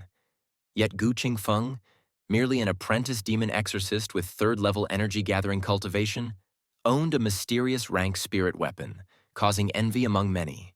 His opponent for the day, still a man at the 9th level of energy gathering, felt he had little chance against a mysterious rank spirit weapon. Deciding to take the initiative, he planned to defeat Gu Qingfeng before he could use his spirit weapon. Charging at Gu Qingfeng with a sword, just as his blade was about to strike, vines from the Wood King's sword instantly weaved into a wooden shield, so hard that his long sword couldn't penetrate it. Frustrated, he leaped back to distance himself from Gu Qingfeng. On landing and seeing Gu Qingfeng well protected, the man was at a loss on how to proceed. But Gu Qingfeng had no intention of giving his opponent time to think. He immediately controlled the vines to entangle the man's long sword and, with a strong pull, disarmed the man in an instant. Countless vines then crazily spread towards the man, with some even suddenly shooting up from the ground, catching him off guard. Seeing that the time was ripe, Gu Qingfeng prepared to return the long sword to his opponent and end the match. However, unexpectedly, the opponent resorted to a sneak attack at this moment, which only resulted in being whipped away by Gu Qingfeng's controlling vines. This scene left the audience silent. In the next match, Gu Qingfeng didn't even bother with any words, directly using the vines to bind his opponent and sending him off the stage. It was not very harmful but highly insulting, leaving the audience with mixed feelings. Then an old man in the competition proposed to Gu Qingfeng to have a fair match without using the spirit weapon, offering to suppress his cultivation to the 3rd level of energy gathering. But before he could finish his sentence, Gu Qingfeng's controlling vines had already struck, sending the old man flying. Watching the old man flying away, Gu Qingfeng belatedly asked, "What was he saying?" "The wind was too loud. I didn't hear clearly." After this match, Gu Qingfeng successfully entered the top 4 but faced collective opposition from the other contestants. They complained to Manhua, accusing Gu Qingfeng of blatant cheating by winning with the spirit weapon, rendering the competition meaningless. Manhua saw this as an opportunity and sent Huang, a steward, to deal with Gu Qingfeng. The next morning, while Gu Qingfeng was cultivating in his room, Huang arrived and bluntly told him about the complaints and boycott from other apprentice demon exorcists and martial practitioners. He mentioned that he was willing to help him out if Gu Qingfeng agreed to sell the Wood King sword to him. He would even allow him to continue using it until he obtained the rank of yellow rank demon exorcist, at which point he would need to hand over the sword. In return, Gu Qingfeng would receive a substantial amount of money, the position of yellow rank demon exorcist, and Lord He's favor. Faced with Huang's threats and temptations, Gu Qingfeng directly asked, "What if I refuse to sell?" Huang spread his hands in a feigned, helpless gesture, saying that Gu Qingfeng would then be prohibited from using the Wood King sword in the competition, stopping at the top 4 and missing out on the yellow rank demon exorcist position, besides displeasing Lord He. Gu Qingfeng, unswayed by this, chose to send the steward away, asking him to tell Lord He that the Wood King sword was a family heirloom. "I'm not interested in selling, so no deal," Gu Qingfeng said dismissively. You may leave now. Steward Huang snorted coldly. What a foolish, tactless man. At the martial arts field, the atmosphere was buzzing with excitement, everyone feeling sorry for Gu Qingfeng's next opponent, Hu Banqing, one of the favorites to win the competition. Hu Banqing, with his 9th level of energy-gathering cultivation, had previously slain an ironclad corpse, a feat that almost brought him to the level of inner energy realm, making him a half-step inner energy practitioner. Unfortunately, he was up against Gu Qingfeng. Just before the match was about to start, Hu Banqing suddenly addressed the judges. Honorable judges, I have something to say. Gu Qingfeng, by exploiting the loopholes in the rules of the competition and blatantly cheating with his spirit weapon, has made a mockery of this contest. This competition is meant to choose the strongest, most deserving candidate for the yellow rank demon exorcist position. But this man, aside from his spirit weapon, has no real strength and lacks the character to command respect. Therefore, I request the judges to revoke Gu Qingfeng's privilege to use his spirit weapon to ensure fairness in the competition. Seizing the opportunity, Manhua asked if Gu Qingfeng had anything to say. Surprisingly, Gu Qingfeng said, I only used the spirit weapon because I was worried about damaging your confidence. You all think I can only win with the spirit weapon, but what if I don't rely on it? This comment caused laughter among the audience. Did I hear that right? He thinks he can win without the spirit weapon? He thinks he can win with sheer strength after defeating a few 9th level energy-gathering opponents with his spirit weapon? Without the spirit weapon, he's nothing but empty talk. Despite the audience's jeers and mockery, Gu Qingfeng confidently put away the Wood King's sword and said, I intended to mingle with you as an ordinary person, but all I got in return was coldness and ridicule. Fine, I won't pretend anymore. I'm laying all my cards on the table. Actually, I have long been invincible in the energy-gathering realm. I can win without the spirit weapon. Given Gu Qingfeng's declaration, Manhua naturally revoked his right to use the spirit weapon. The competition began, and Hu Banqing, facing Gu Qingfeng with only 3rd-level energy-gathering cultivation, was disdainful. He even put away his longsword, opting to attack Gu Qingfeng with his fists. A loud thud was heard as his fist hit Gu Qingfeng's head, but in the next second, it was Hu Banqing who screamed in agony, his hand seemingly broken. This scene shocked Manhua, who stood up from his seat, unable to believe that Gu Qingfeng had mastered the iron cloth robe. The one-eyed woman nearby couldn't help but admire. I never thought there would be such a genius in external cultivation in this world. The audience erupted into excitement, finding it unbelievable that Gu Qingfeng, at the 3rd level of energy gathering, could withstand a punch from a 9th level practitioner. And with that, Hu Banqing finally recovered from the pain of his broken bone. Pulling out the longsword he had initially planted in the ground, he once again charged at Gu Qingfeng. To his surprise, Gu Qingfeng easily blocked his attack with just his bare hands, and with a slight effort, broke the longsword. Gu Qingfeng calmly stated, Do you now realize the gap between us? I didn't want to use my true strength, just to avoid crushing your confidence. Now you've been defeated by a martial practitioner of only the 3rd level of energy gathering. How do you plan to console yourself?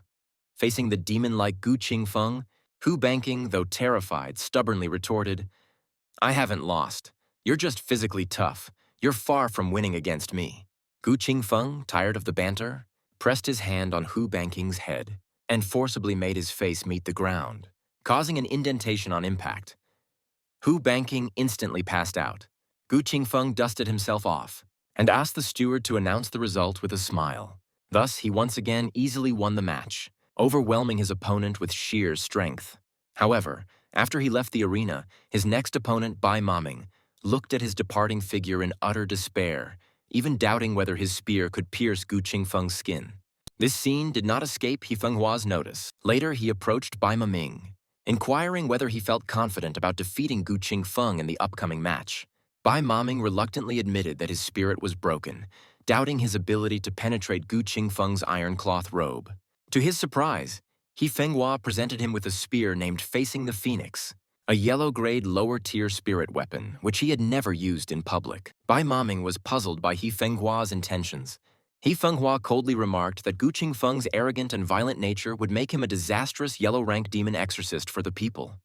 He offered the spear to aid Bai Maming, assuring that with it, he could surely break through Gu Qingfeng's iron cloth robe. Gratefully, Bai Maming accepted the weapon, feeling his fortunes had turned, and now stood a chance to become a yellow-rank demon exorcist, even gaining Lord He's favor.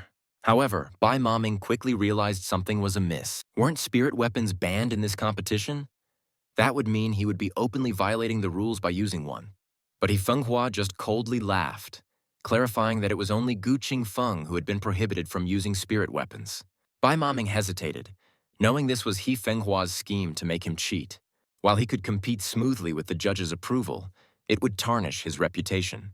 Weighing the potential of becoming a yellow-rank demon exorcist against the cost to his reputation, Bai Maming eventually agreed. The next day, Gu Qingfeng arrived at the arena on time for his match.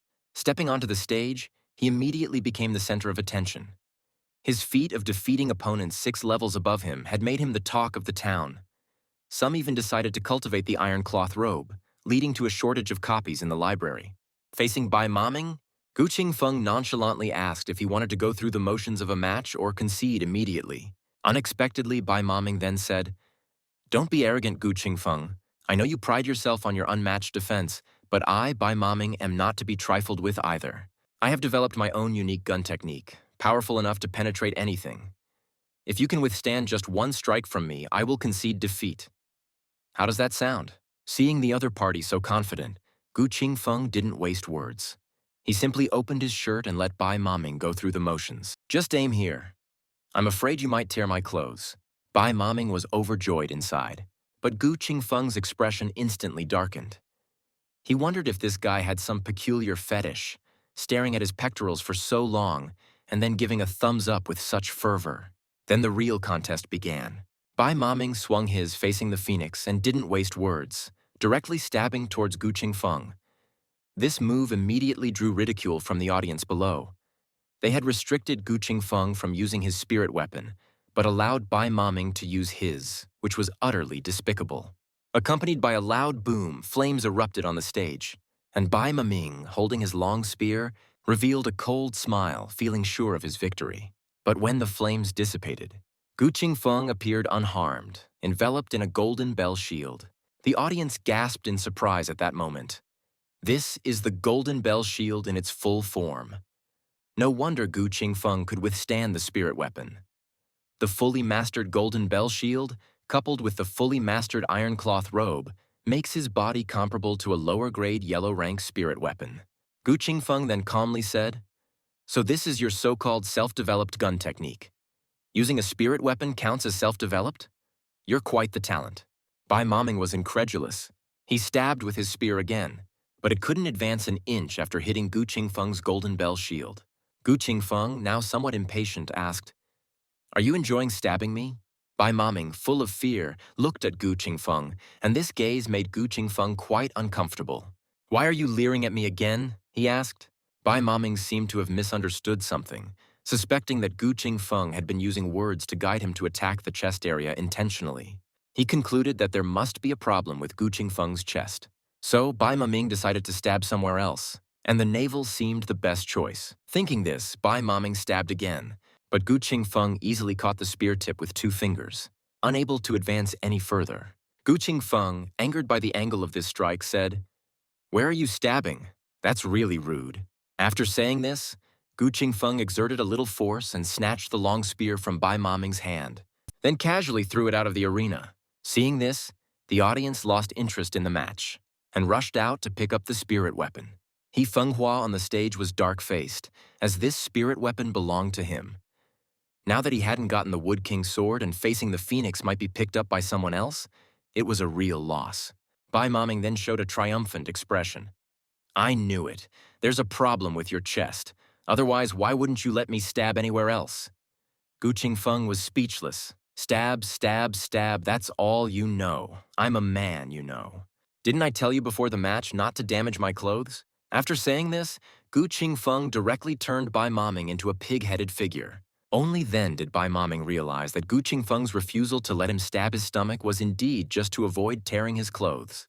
After tiring from the beating, Gu Qingfeng slowly stood up, but Bai Maming, kneeling on the ground, grabbed his robe. With a ripping sound, the clothes were ultimately torn. Seeing the situation turn bad, Bai Maming was just about to surrender, when Gu Qingfeng's fist had already struck. He was then blasted out of the arena. Subsequently, the referee announced Gu Qingfeng's victory in the match, earning him a spot as a yellow-rank demon exorcist. Steward Huang and the one-eyed woman, after congratulating him, gave him the standard equipment for a yellow-rank demon exorcist, which included the goose feather blade and the exorcism token. The goose feather blade, although not a spirit weapon, was of high quality, forged from 100 refined fine steel. It was engraved with a small formation, providing a certain lethality against demons. The exorcism token on the surface was a token representing identity, but in fact, it contained an engraved formation that could capture the death aura of demons. Whenever its holder killed a demon, the exorcism token would record the information, functioning as a merit recorder. After handing over the items to Gu Qingfeng, the one-eyed woman found an excuse to leave early, leaving the remaining matters to Steward Huang. Consequently, Steward Huang had to take up the task of guiding Gu Qingfeng to receive his promotion benefits. As a newly promoted yellow-rank demon exorcist, he was entitled to receive a primordial cultivation pill and could choose a martial technique from the Scripture Vault Pavilion. However, it was Gu Qingfeng's first visit to the second floor of the Scripture Vault Pavilion. Faced with the numerous and varied types of martial arts, he was unsure of what to choose. Therefore, he simply closed his eyes and decided to pick one at random to test his luck. After closing his eyes for a moment, he finally had a feeling and opened his eyes. But the administrator, upon seeing the book he had chosen, advised him to pick another one because it was very dangerous. It turned out that the technique Gu Qingfeng had in his hand was called the Burn Bright Sword, an extremely extreme sword technique. It uses the bright fire energy gathered in the human body to attack the enemy, often hurting oneself before the enemy. It requires very high control, and a slight carelessness can lead to self-immolation. Therefore, the administrator advised Gu Qingfeng to choose again, perhaps something designed to kill demons. There's no shame in that. The important thing is that it suits you. But his words only made Gu Qingfeng even more determined to keep this technique. Excited, he couldn't help but tremble all over, because the characteristics of this technique were just too suitable for him. He had both a strong physique and a talent for fire mastery. This sword technique seemed to be made for his current self. If the Whitebone Wraithfire could be combined with this Burn Bright Sword, it would be like having an extra trump card. So Gu Qingfeng decided on the spot that this was the one he wanted. He also planned to pick up a Golden Bell shield on the way out. The administrator urgently advised him to be cautious, as the technique was truly dangerous. But Gu Qingfeng confidently stated, "No hardship is too great to showcase success. Do you believe in fate? It has chosen me. If there's one person in the Great Flame Dynasty who can master this technique, it must be me, Gu Qingfeng." After saying this, Gu Qingfeng did not explain further and left the Scripture Vault Pavilion. The administrator, after seeing Gu Qingfeng off, couldn't help but sigh. "Gu Qingfeng, I have harmed you." When Gu Qingfeng left the Scripture Vault Pavilion, he happened to run into Steward Huang. Seeing the Golden Bell shield in Gu Qingfeng's hand, Steward Huang was puzzled. "Why are you taking this technique? Haven't you already mastered the Golden Bell shield?" Gu Qingfeng scratched his head awkwardly, then quoted a sage's anecdote. "To review the old and know the new, to repeatedly refine until reaching the peak." But this statement touched Steward Huang. He hadn't expected Gu Qingfeng to share such a profound way of the warrior principle so casually. Impressed, on his way back to report, Steward Huang secretly decided not to make things difficult for Gu Qingfeng unless explicitly ordered by his superior. But as he was about to enter the mansion to report, he found Manhua standing outside, wearing a veil and showing no intention of entering. After some inquiry, it was revealed that Manhua, in his pursuit of facing the phoenix, discovered that its location was actually his own home. Moreover, coincidentally, it had been thrown into a manure pit. Spirit weapons are extremely sharp, and it had pierced right to the bottom of the pit. The yard had already been cleaned by Manhua just now, but there's still a bit of an odor. Coincidentally, he had heard that Steward Huang had a poor sense of smell, which was confirmed upon meeting him today. This made Steward Huang the perfect candidate for the task at hand. Thus, Manhua took Steward Huang to the bottom of the manure pit to help retrieve the spirit weapon, facing the phoenix. Looking at the feces, Steward Huang couldn't help but break into a cold sweat, feeling his sense of smell returning slightly, which was somewhat nauseating. Nevertheless, he jumped down and fished it out. Meanwhile, Gu Qingfeng was in the house, mastering the Golden Bell shield to a high level. Next, He planned to cultivate the Burn Bright sword. However, practicing it here might burn down the house, something he couldn't afford, so he decided to practice in the suburbs. Soon after, Gu Qingfeng arrived at the outskirts of Phoenix Tree County. The first step in cultivating the Burn Bright sword was to be continuously exposed to the sun for a long time, absorbing bright fire energy in a specific way. This process involved letting the bright fire energy soak into one's inner energy, changing its nature. One had to refine and compress this bright fire-infused inner energy, nurturing it until it burst forth like fire. However, Gu Qingfeng, only at the third level of the energy-gathering realm, lacked inner energy. Therefore, he skipped to the second step, focusing on concentrating the fiery inner energy on the sword. The technique involved compressing and igniting this energy at a precise point to unleash it explosively. Without high mastery, one might self-immolate before even executing the technique. Reading this, Gu Qingfeng broke into a cold sweat, wondering about the intricacies of compression and ignition. Suddenly, he thought of compressing and igniting the white bone wraithfire in the same way. He called for his sword, summoning the Wood King's sword, and attempted to use the method of the Burn Bright sword to slash out the white bone wraithfire. If successful, this technique would be far stronger and faster than merely throwing out the white bone wraithfire. After several attempts, Gu Qingfeng managed to compress the white bone wraithfire onto the Wood King's sword, which seemed not so difficult. However, when he confidently executed the slash, the white bone wraithfire on the sword suddenly drifted upwards and exploded on the spot, covering him in soot. This was a bit too hasty. Nonetheless, Gu Qingfeng wasn't discouraged and tried again using the method described in the Burn Bright sword. As expected, it exploded again. After repeated failures, Gu Qingfeng finally succeeded in unleashing a highly concentrated sword energy that split a small mountain. The powerful sword energy continued its trajectory towards Phoenix Tree County. A loud boom followed, and the sky above Phoenix Tree County was illuminated with a blaze so bright it turned night into day. Having executed this strike, Gu Qingfeng finally understood the nature of the Burn Bright sword. High compression followed by an explosion. However, realizing the direction of the sword energy was towards Phoenix Tree County, he immediately sensed something was wrong. What if the explosion of the sword energy harmed others? With this realization, Gu Qingfeng hurriedly ran towards the county.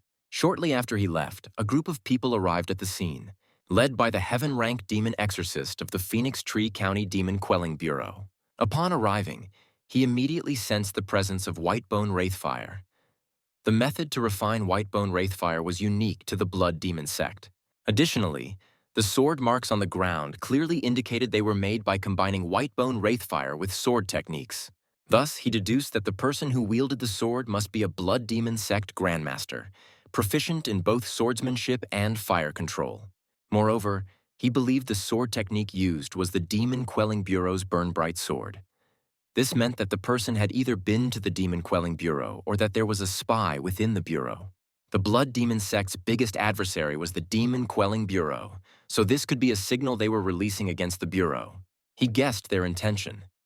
Sending an innate realm powerhouse to Phoenix Tree County to swing a sword at night, destroying a mountain but not harming people, was a clear provocation. Moreover, the choice of the Burn Bright sword indicated a spy in the Demon Quelling Bureau who knew its secrets. This made the purpose of the Blood Demon sect clear. They were after the Candle Dark sword. The Candle Dark sword, an Earth rank medium-level martial technique, and the mysterious rank medium-level Burn Bright sword both originated from the incomplete Heaven rank Cross Underworld Flame sword. These two techniques, which Li Qianren had practiced, were incomplete even when combined. The incomplete texts of these two techniques couldn't reproduce the Cross Underworld Flame sword in its entirety. Therefore, he speculated that the Blood Demon sect's overt probing was to unsettle him and reveal the location of the Candle Dark sword. But this actually confirmed that the original hiding place was safe and didn't need to be moved. Since the enemy had come to him, he planned to use the Candle Dark sword to lure them out and trap them in a net. This would not only eliminate a Blood Demon sect core member, but also potentially complete the Heaven rank technique if the enemy had other fragments. However, he decided to discuss this further with his colleagues. As he walked downstairs, he passed by the culprit, Gu Qingfeng. Later, Gu Qingfeng arrived at the resting room and was relieved to see everyone was fine. Today's experiment with the Burn Bright sword combined with White Bone Wraithfire was a resounding success, far more powerful than he expected. If he used this technique in the future, it could accidentally harm the wrong people and cause endless trouble. However, the last sword stroke was a fluke, and he might not be able to replicate it. This indicated the need for extensive practice to ensure stability and reduce accidents. But the power and noise of the technique made it impossible to practice secretly. Suddenly, Gu Qingfeng thought of using ordinary flames instead of White Bone Wraithfire.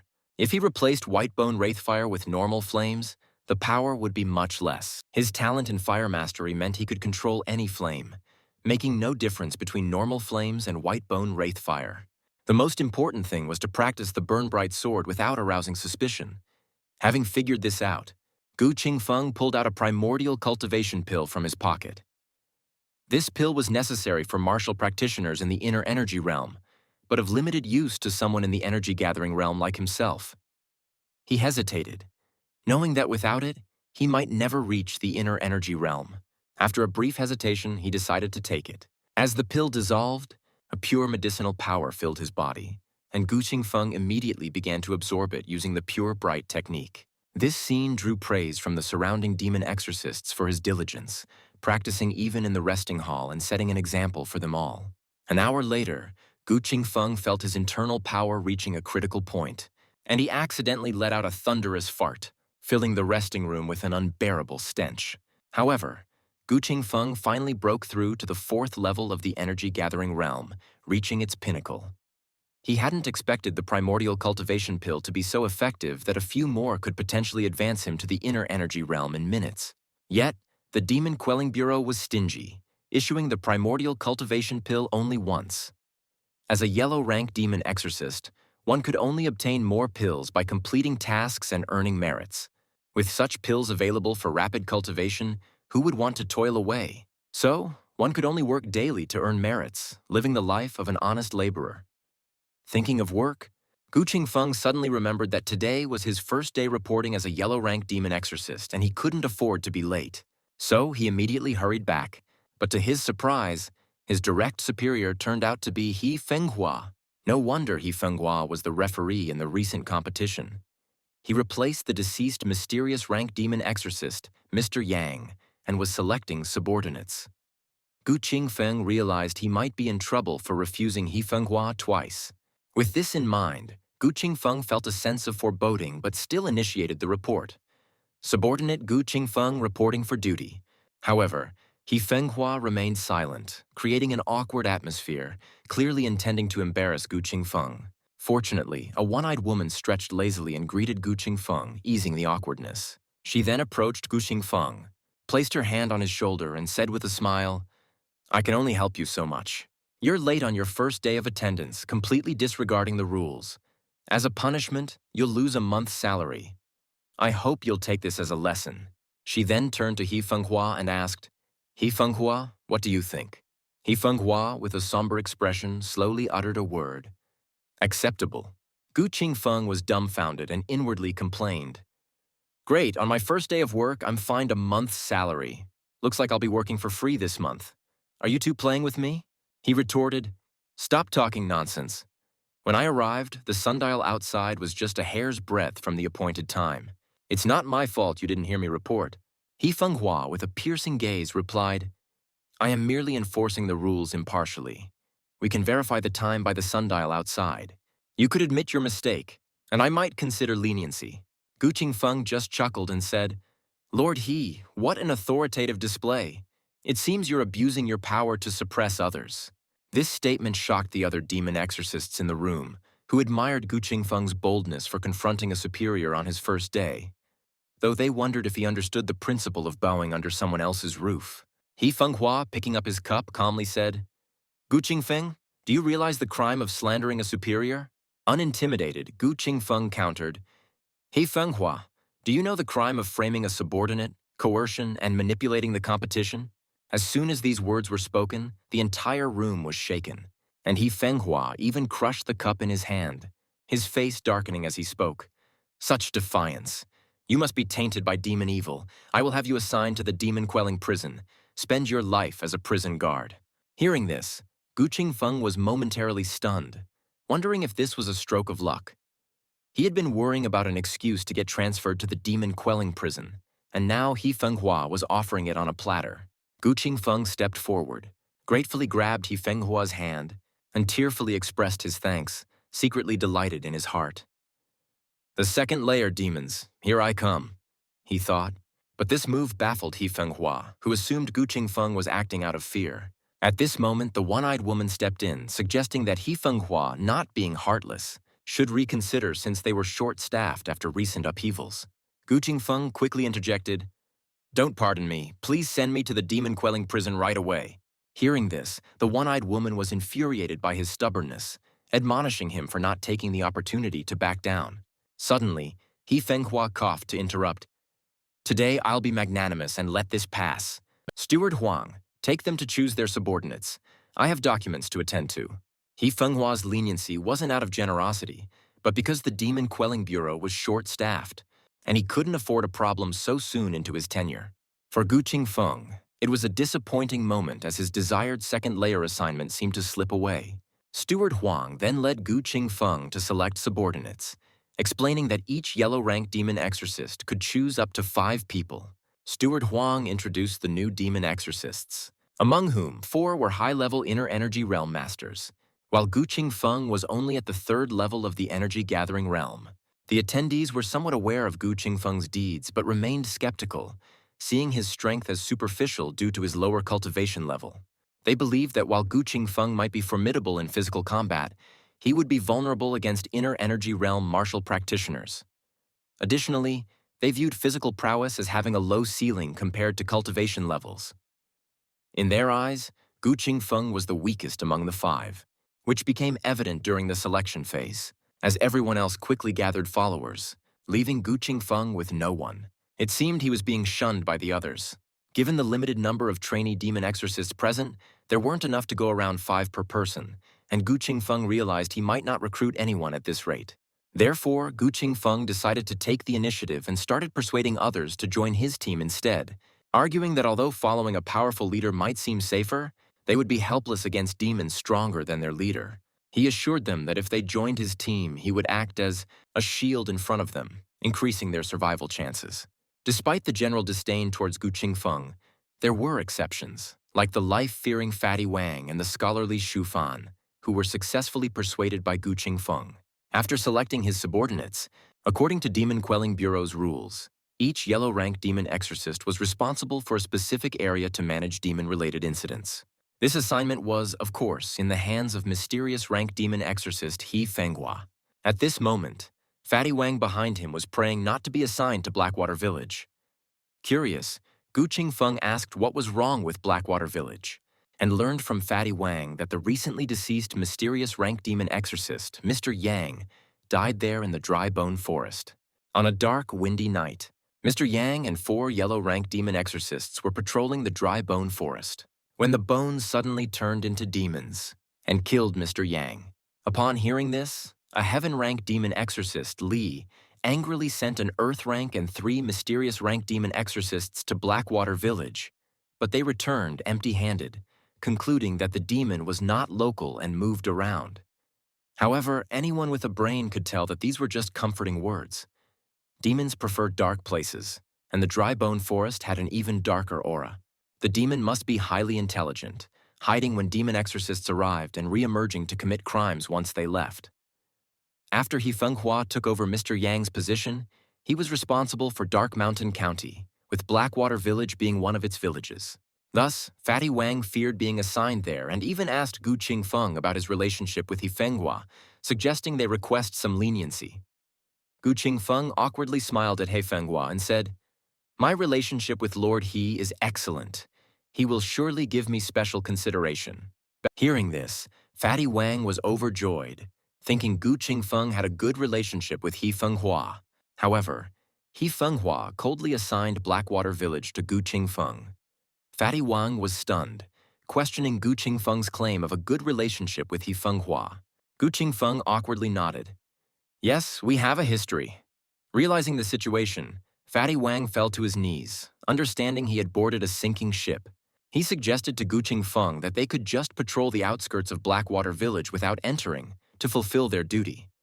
But Gu Qingfeng insisted that such deceit was not befitting of a demon exorcist, whose duty was to protect the people from demons.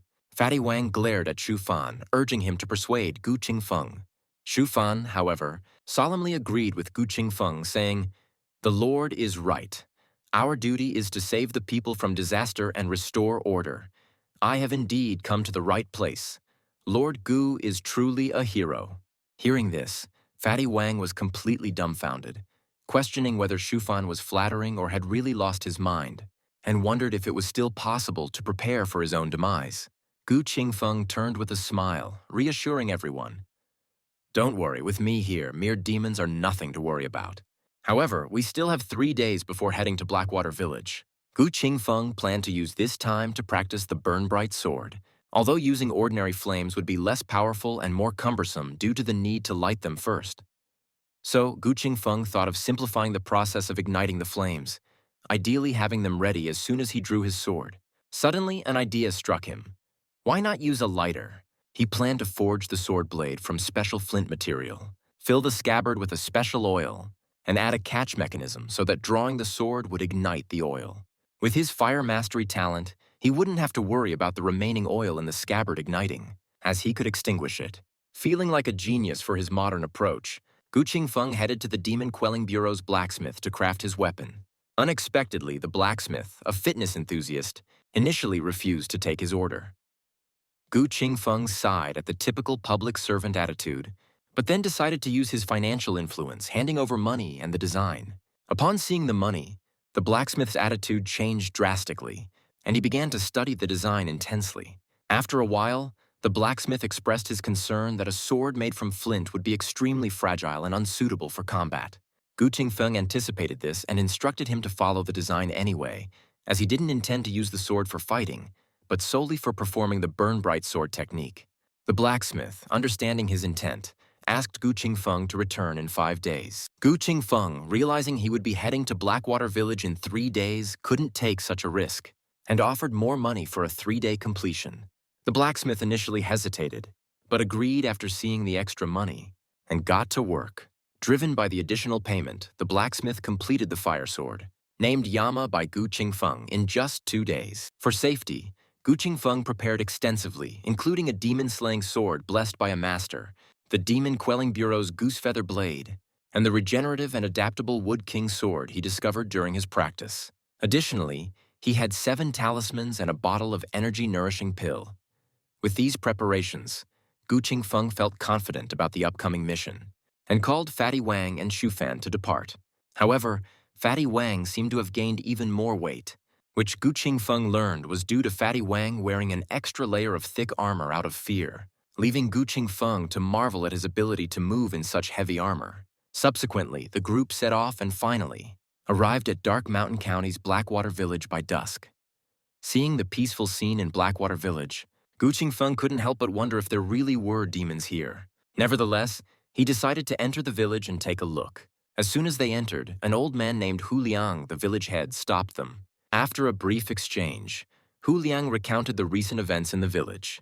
A month ago, a mysterious black wind began to blow through Blackwater Village, abducting children. Initially, villagers didn't pay much attention, attributing the disappearances to wild animals, common in their mountainous region. However, when more children went missing, even from their homes, with witnesses claiming a blinding black wind was responsible, Hu Liang, who had encountered demons during his travels, reported the incidents to the Demon Quelling Bureau. That's when Mr. Yang's tragedy occurred. Strangely, after Mr. Yang's departure, no more children disappeared, as if the Earth-ranked demon exorcist's assertion of a mobile demon was true. After learning the full story, Gu Qingfeng told Hu Liang to return home, planning to explore the dry bone forest while there was still light. However, Fatty Wang grabbed his shoulder, suggesting they report back since there had been no demon disturbances for several days, indicating the demon might have left. Gu Qingfeng firmly rejected the idea, declaring his intention to stay in Blackwater Village overnight, and threatening to expose Fatty Wang's cowardice if he left. Internally, Gu Qingfeng hoped to encounter a demon for a chance to level up. Seeing no escape, Fatty Wang hastily agreed to stay. Their attention was then caught by a candied hawthorn seller, especially attracting Fatty Wang, who asked Gu Qingfeng and Shu Fan if they wanted some. As Shu Fan was about to respond, Gu Qingfeng said he'd like one. Understanding the cue, Fatty Wang hurried after the vendor without buying for Shu Fan. However, no matter how much Fatty Wang called, the vendor, as if deaf, walked into an alley and disappeared. Fatty Wang followed, but soon screamed in terror. When Gu Qingfeng arrived, he found Fatty Wang pointing at a dead end, exclaiming that the vendor had vanished. Gu Qingfeng and Shu Fan thoroughly inspected the area, finding no traces of traps or hidden exits. Considering Fatty Wang's martial practitioner level, the vendor's disappearance indicated they were at least a true energy realm practitioner or a hidden expert. If so, they could have solved the child abduction issue themselves, suggesting the vendor was a demon. Now they needed evidence to confirm this theory. Gu Qingfeng then turned his attention to a few children playing nearby, believing they must have seen something while playing in the area. He approached a child with a top-knot hairstyle to inquire if they had seen any suspicious persons recently. Unexpectedly, the child retorted, asking if anyone was more suspicious than them and whether they had money to pay for the information. Fatty Wang, infuriated by the child's response, rolled up his sleeves and threatened to teach the child a lesson. But to his surprise, Shu Fan made no move to intervene, leaving him embarrassed. Gu Qingfeng handed 2 copper coins to the child, asking if they had seen a candied hawthorn seller recently. To his astonishment, after taking the money, the child claimed not to have seen any such vendor. Gu Qingfeng was frustrated, questioning why the child had taken the money without providing any information. When suddenly the sky darkened unexpectedly. Startled, Fatty Wang grabbed Gu Qingfeng's hand, wanting to leave the place quickly. However, at that moment, a hand landed on his shoulder, and village head Hu Liang appeared behind them, inviting them to dine at his home, having prepared a meal already. Gu Qingfeng readily agreed, but Fatty Wang, sensing something sinister in the village, urged Gu Qingfeng to leave early.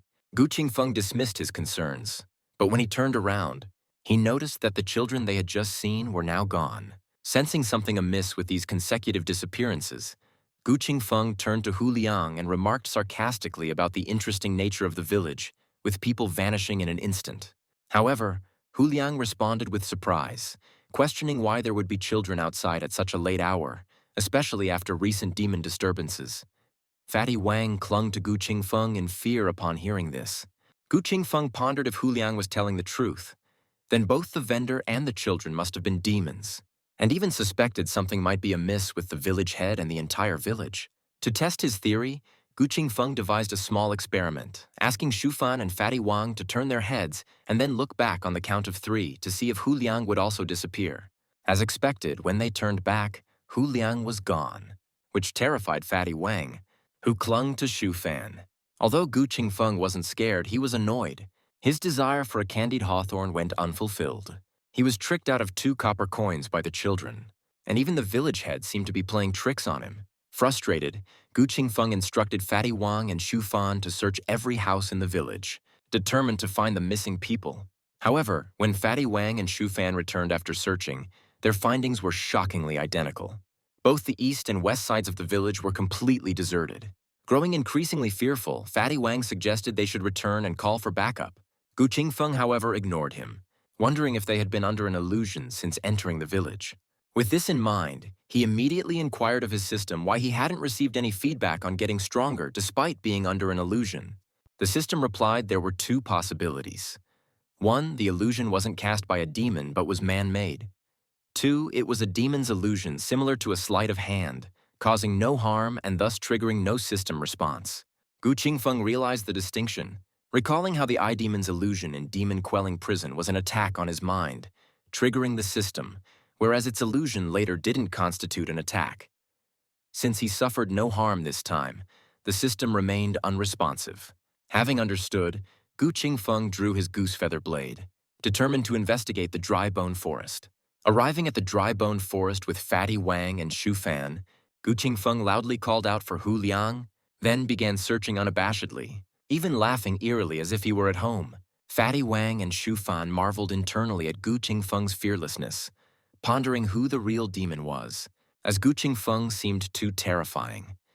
They felt a strange sense of security with Gu Qingfeng, who, unlike other demon-quelling bureau teams, fearlessly sought out demons instead of cautiously avoiding them. Fatty Wang and Shu Fan resolved never to deceive Gu Qingfeng, while the hidden demon in the forest doubted if Gu Qingfeng was even human, For his lack of fear, the demon hesitated to attack, wary of drawing the demon-quelling bureau's attention.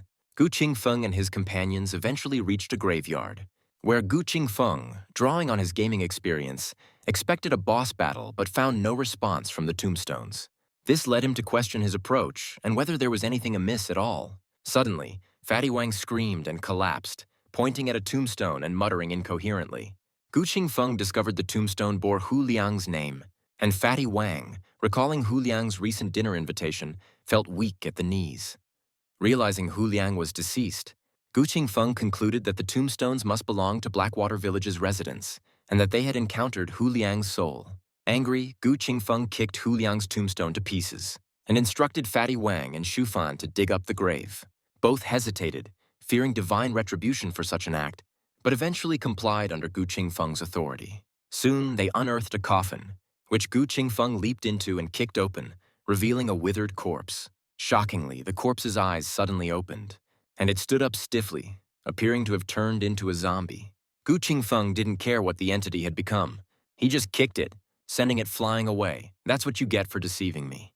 However, as Shu Fan observed the flying Hu Liang, he felt something was amiss, noting that the corpse seemed recently deceased, yet had a heavy odor of decay. Although Hu Liang had turned into a zombie, since the transformation was recent and he was not a martial practitioner in life, he was just a low-level zombie, roughly equivalent to the 4th level of the energy-gathering realm, and posed no threat. Shu Fan deduced that the entity that deceived Gu Qingfeng was Hu Liang's soul, and the zombie they were now seeing was Hu Liang's reanimated corpse, which lacked intelligence. Hearing this, Gu Qingfeng felt displeased, realizing that they hadn't found the main culprit and their search might have been in vain. Suddenly, a strange purple mist began to emanate from Hu Liang's body, spreading around the graveyard. Innumerable withered hands then emerged from the ground, and a horde of zombies began to attack them. Facing the overwhelming number of zombies, Fatty Wang and Shu Fan struggled to cope and thought of retreating. However, Gu Qingfeng was excited and declared there was no need to retreat, as the real show was just beginning. He stood still, allowing the zombies to swarm him. Fatty Wang and Shu Fan watched in concern, but the next moment, Gu Qingfeng activated his Golden Bell shield, repelling the zombies. Yet Gu Qingfeng found the situation not thrilling enough, and decided to test the talismans given by the demon-quelling bureau on the remaining zombies. Throwing a talisman at a zombie, he was unimpressed by its trajectory and the weak effect, as it only managed to subdue one zombie. He then tried the brighter fire talismans, which were more scarce and appeared more valuable. As expected, the fire talisman engulfed several zombies in flames, turning them into dark vapors. Fatty Wang and Shu Fan were astonished by the power of the fire talisman, but Gu Qingfeng was less satisfied. Meanwhile, a dark figure in a tree behind them was observing and muttered, "Such a strong body and even mastered Golden Bell shield and iron cloth robe. His blood quality must be higher than an average true energy realm martial practitioner, perfect for blood god's requirement. No need to lure a mysterious rank demon exorcist anymore." Then, controlling strands of strange purple mist, the figure directed them towards Gu Qingfeng. Gu Qingfeng instinctively dodged the purple mist, but to his surprise, when it hit the ground, it formed a vortex that started pulling in surrounding body parts. Soon, numerous body parts accumulated into a small mountain and merged into a disgusting monster towering over 10 meters tall. Confronted with the giant monster assembled from countless body parts, Fatty Wang and Shu Fan turned pale with fear. But Gu Qingfeng was exhilarated. He was curious about the monster's strength and told Fatty Wang and Shu Fan to keep their distance. Then, he threw another bright fire talisman, which pierced through the monster's waist with a loud bang, prompting Gu Qingfeng to comment on its weakness. However, the monster's waist rapidly regenerated in just a few seconds. Shu Fan urgently advised Gu Qingfeng that such aggregate monsters typically have a core, and the core of this zombie-made creature must be its head. Impatient, Gu Qingfeng dismissed the idea of searching for the core. He drew Yama and executed the burn-bright sword, engulfing the giant monster in flames and reducing it to ashes. Zhu Fan, astonished, asked Gu Qingfeng if he really was only at the 4th level of the energy-gathering realm and not a powerful expert in disguise. Gu Qingfeng casually denied it and continued deeper into the dry bone forest, urging them to follow as they hadn't found the deceiver yet. However, shortly after, Shu Fan mysteriously vanished. To understand the nature of their disappearance, Gu Qingfeng decided to use Fatty Wang for an experiment. As expected, when he turned back, Fatty Wang was being dragged into a water sphere, struggling silently. Gu Qingfeng immediately dived into the water sphere, and following a spatial shift, they woke up to the same scene as when they first arrived at Blackwater Village. At that moment, the previously vanished Shufan reappeared. Seeing Shufan, Fatty Wang became alert and stepped in front of Gu Qingfeng, warning that this person couldn't be the real Shufan. Upon hearing this, Shufan also expressed doubts about Fatty Wang's identity, suspecting him to be the demon. As the two argued back and forth without reaching a conclusion, Gu Qingfeng thought of a simple test. Have each of them cut him lightly with a knife to see the system's reaction and determine if they were demons. Although Fatty Wang and Shufan were initially bewildered by this request, they complied, knowing Gu Qingfeng's golden bell shield and iron cloth robe could easily withstand a light touch. After they did so, Gu Qingfeng checked the system panel and found no points were awarded, confirming they were human and not demons. Shufan, who had arrived earlier, then shared his analysis, suggesting that their situation resembled a dark domain, an other-dimensional space independent of reality, created by powerful and uniquely talented demons. These demons can resonate with the laws of nature, twisting reality to form their own domains. Gu Qingfeng expressed his confusion, questioning how beings less powerful than grandmasters could resonate with the laws of nature, something even grandmasters cannot do. Shufan agreed, admitting his own lack of understanding and speculating that the world might favor demons more. He emphasized that to escape a dark domain, they must first understand its rules. Fatty Wang asked Shufan what they should be wary of, but before Shufan could advise caution, Gu Qingfeng rushed at Hu Liang and punched him, shattering him like glass. Fatty Wang and Shufan were astonished to see Hu Liang break apart. Shufan muttered to himself in disbelief that they were facing a mirror demon, thought to have died 200 years ago. Gu Qingfeng, meanwhile, squatted to examine the shattered pieces of Hu Liang, puzzled why he turned into a mirror. Before Shufan could warn him, Gu Qingfeng picked up a piece and looked into it, only to be sucked into the mirror and vanish. Witnessing this, Shufan panicked, realizing Gu Qingfeng had been absorbed by the mirror demon, and lamented that after overcoming so many challenges, Gu Qingfeng had fallen into the trap. They were in the mirror demon's dark domain, where looking into a mirror results in being pulled into a mirrored space, where one must defeat a duplicate of oneself to escape. 200 years ago, the Blood Demon emerged, founding the Blood Demon sect and gathering demonic beings, with the strongest 7 known as the 7 Demon Generals, among whom the Mirror Demon was the third. After hearing this, Fatty Wang asked Shufan what they should do now and whether Gu Qingfeng had any chance of winning against the Mirror Demon, given Shufan's knowledge of it. Shufan's response was pessimistic, stating it was impossible to win, as the duplicate would always triumph due to its tirelessness, fearlessness, emotionlessness, and absolute rationality, ensuring it would not make mistakes, unlike humans. He recalled a famous quote by the Mirror Demon from 200 years ago: "The only one who can defeat you is yourself." Since Gu Qingfeng was already absorbed, they should look for a way out, as they would be trapped if Gu Qingfeng died. Meanwhile, inside the mirrored space, Gu Qingfeng was curiously examining his duplicate, noting it looked exactly like him and was equally handsome. This comment, overheard by the duplicate, prompted it to sarcastically ask Gu Qingfeng if he had no shame. Gu Qingfeng was startled, not expecting the duplicate to speak, but reasoned that since it was an independent copy of himself, it would naturally speak. However, he was more concerned about whether the system could be duplicated, and upon learning from the system that it couldn't, he felt confident about the situation. Realizing this was a great opportunity to become stronger, and possibly a bug since the duplicate's strength equaled his, he could continuously grow stronger as they fought each other. Emboldened by this thought, Gu Qingfeng threw a punch at the duplicate, which responded in kind, their fists colliding without any advantage. Neither was injured due to their Vajra body, surprising Gu Qingfeng that the duplicate also possessed this skill. He then drew the Wood King sword and stabbed it into the ground, causing numerous vines to rise and envelop the duplicate, transforming the space into a forest. This move was Wood King sword's special technique. 1,000 woods, 10,000 forests, myriad forms. Still formidable despite the sword's downgraded level. Gu Qingfeng had never used this technique against anyone else before, as no one had pushed him to exert his full strength until now.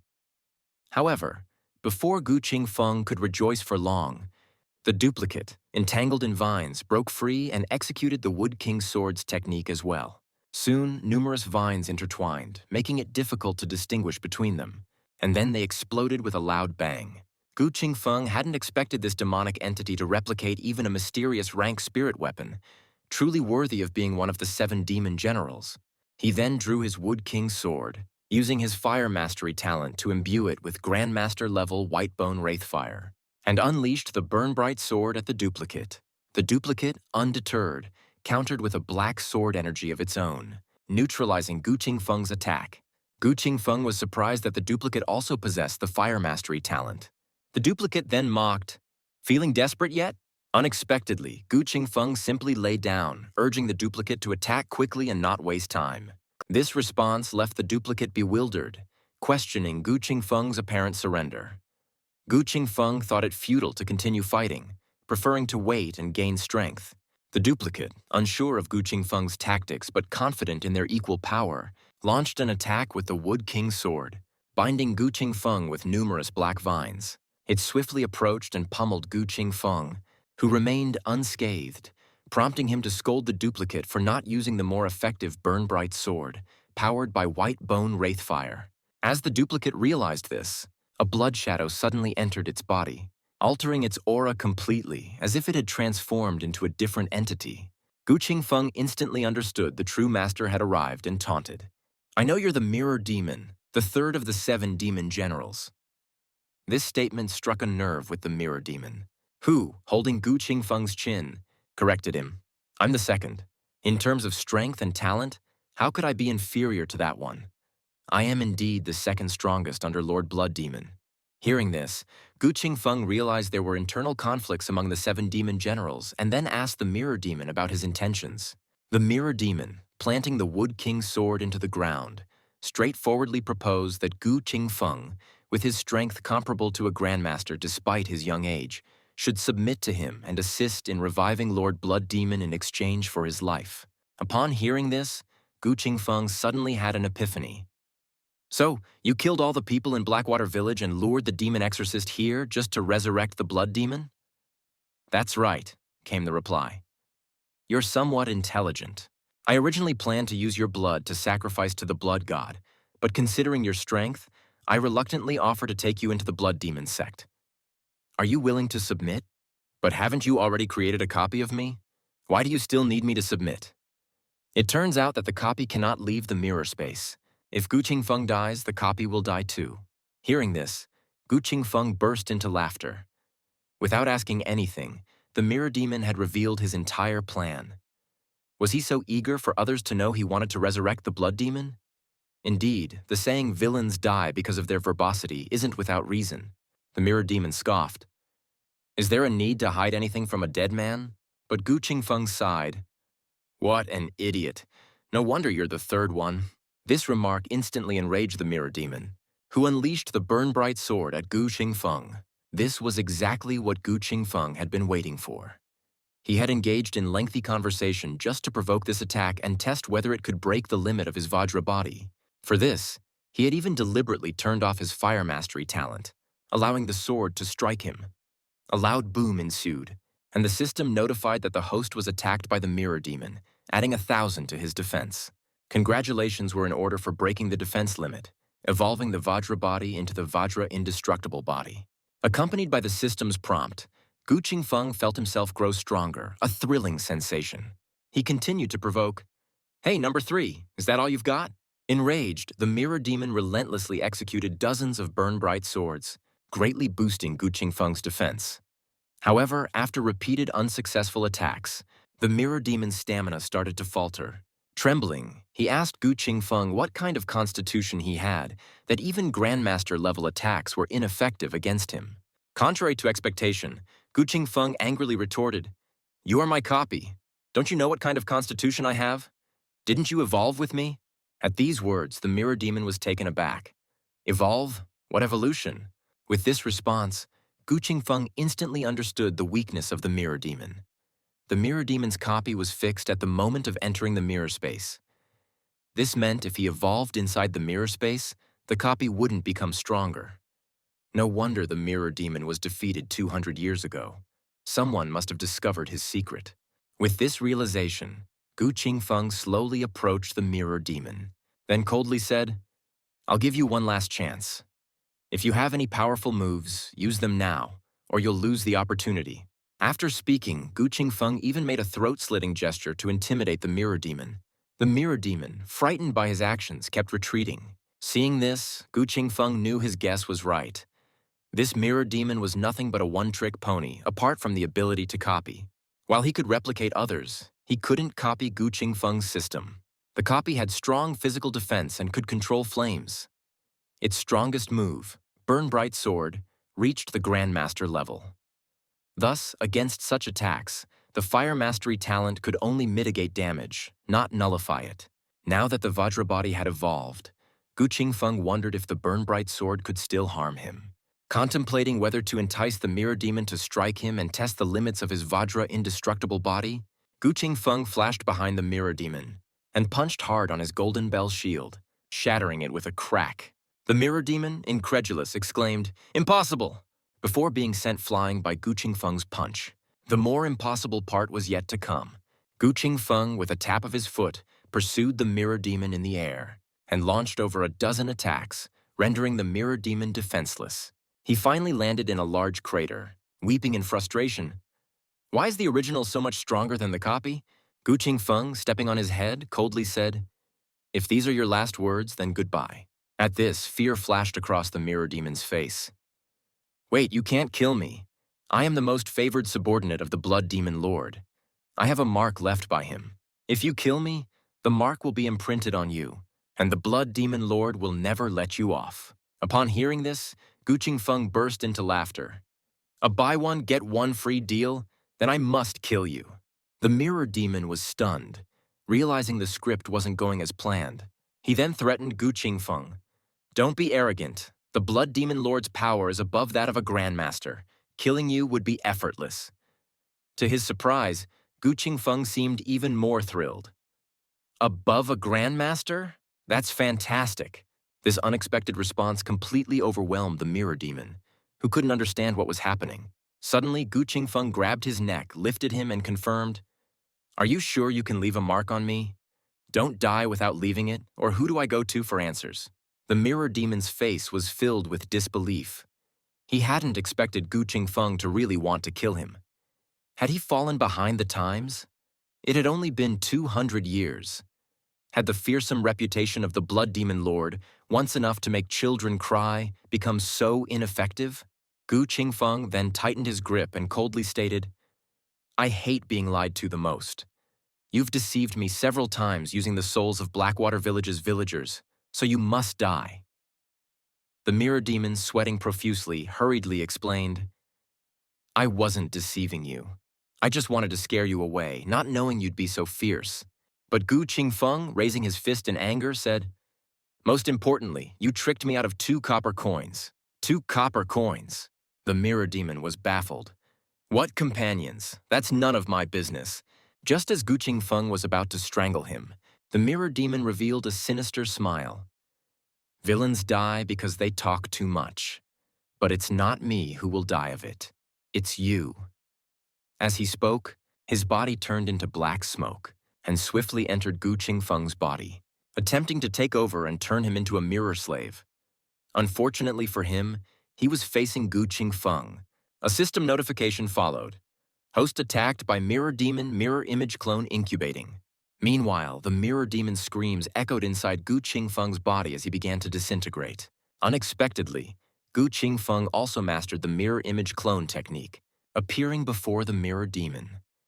As the mirror demon was about to be completely dissolved, he desperately cried out for the blood god to save him. A drop of blood shot out from his body, accompanied by a curse.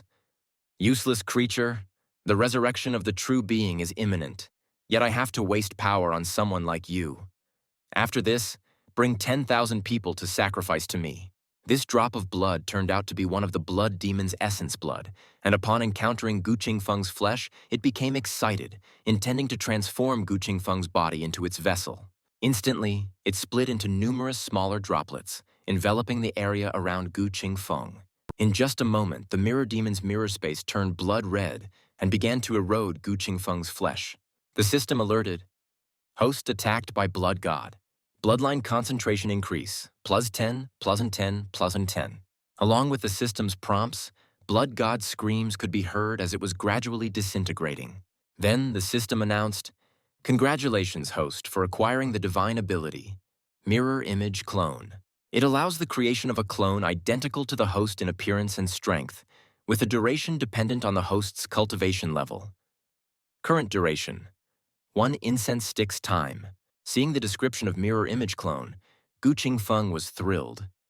This was the mirror demon's skill, but without the limitation of the mirror space. Though the duration was short, it wasn't a problem, as it would increase with his cultivation level. The system then chimed in again. "Congratulations, host. Your bloodline concentration has reached a critical value. Bloodline awakening is available." Gu Qingfeng mused, "Is my luck that good today? But what is bloodline awakening?" The system explained that this was a necessary path for bloodline awakening. Just then, something seemed to fly out of his body. On closer inspection, it was a remnant soul of the blood demon, which then attacked Gu Qingfeng.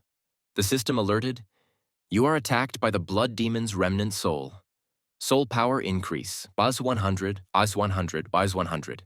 As the prompt sounded, the remnant soul began to disintegrate and eventually screamed, vanishing within the mirror space. The system then delivered another notification. "Congratulations, host, on multiple breakthroughs of soul power limit. Acquired talents, sharp ears and bright eyes. Never forget what you see. Clear and bright spiritual platform. Inner vision, spiritual sense." Even the blood god became Gu Qingfeng's experience for leveling up, and also left behind some fragments of the blood demon's memory. After absorbing these fragments, Gu Qingfeng learned that the blood demon had been besieged by the Righteous Alliance years ago. Although it wasn't completely destroyed, its essence was severely damaged. The essence transformed into 36 drops of blood god, needing blood to restore the essence for resurrection. Each drop of blood god, after absorbing blood and reviving, would reconvene to bring back the blood demon to the world. It was imaginable how many atrocious acts the blood demon sect committed over 200 years to resurrect the blood demon. Although Gu Qingfeng had now merged with 1 drop of blood god, this didn't hinder the resurrection of the blood demon. It would only weaken its power compared to before. After sorting out these details, Gu Qingfeng began to examine the changes in his body. The system had alerted him that he could undergo a bloodline awakening, but he didn't feel any different, so he immediately asked the system about it. The system replied that the power in the bloodline was inherent to his body and not something provided by the system. Therefore, it couldn't assist him, and he had to awaken it on his own. As for what his ancestral bloodline was, he would find out after the awakening. However, bloodline awakening wasn't suitable to be done in the current location. It was better to wait until returning to the Demon Quelling Bureau. Accepting this response, Gu Qingfeng didn't dwell on it too much and inquired about his other skills. The system promptly provided detailed introductions to several of his newly acquired talents. Sharp ears and bright eyes. Enhanced perception. Improving hearing and vision. Never forget what you see. The ability to remember any book he has read. Clear and bright spiritual platform. Enhanced resistance to illusions and external evil invasions, keeping the mind clear and less likely to lose sanity. It also enhances comprehension and reduces the risk of deviating during cultivation. Inner vision. The ability to see the internal organs, meridians, and elixir field within the body. Although an auxiliary skill, it is extremely effective for cultivation, allowing the clear vision of the meridians and pathways during the circulation of primal energy within the body, reducing the likelihood of entering a wrong path in cultivation. Spiritual sense.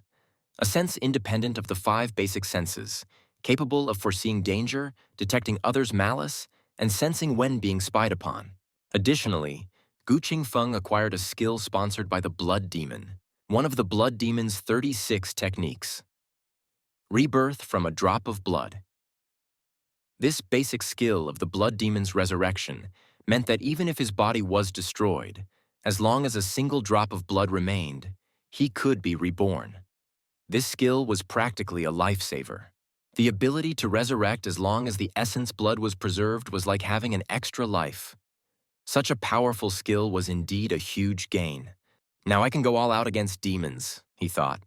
Just then, countless cracks appeared in the space above, and a piece of debris fell down, hitting Gu Qingfeng on the head.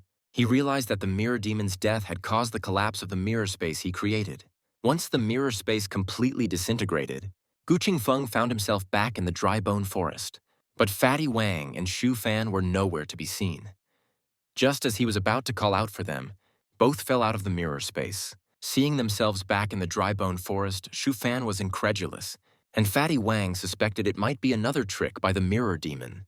Gu Qingfeng approached them and explained, "I killed the mirror demon. His death allowed you to escape from the mirror space." But Fatty Wang and Shu Fan, seeing Gu Qingfeng's disheveled appearance, doubted his words. After all, the mirror demon was one of the 7 demon generals, not someone even a grandmaster could easily claim to have killed. To them, Gu Qingfeng's claim seemed either boastful or false. But Gu Qingfeng, not wanting to waste words, took off Shu Fan's headband, tied it around his head, and suggested, "If you don't believe me, cut me with a knife like last time to see if I'm real." This convinced Fatty Wang and Shu Fan to a large extent, as not many would ask others to test their authenticity in such a manner. However, just as they contemplated this, a huge crack appeared in the space above the dark domain, and the entire area began to shake violently.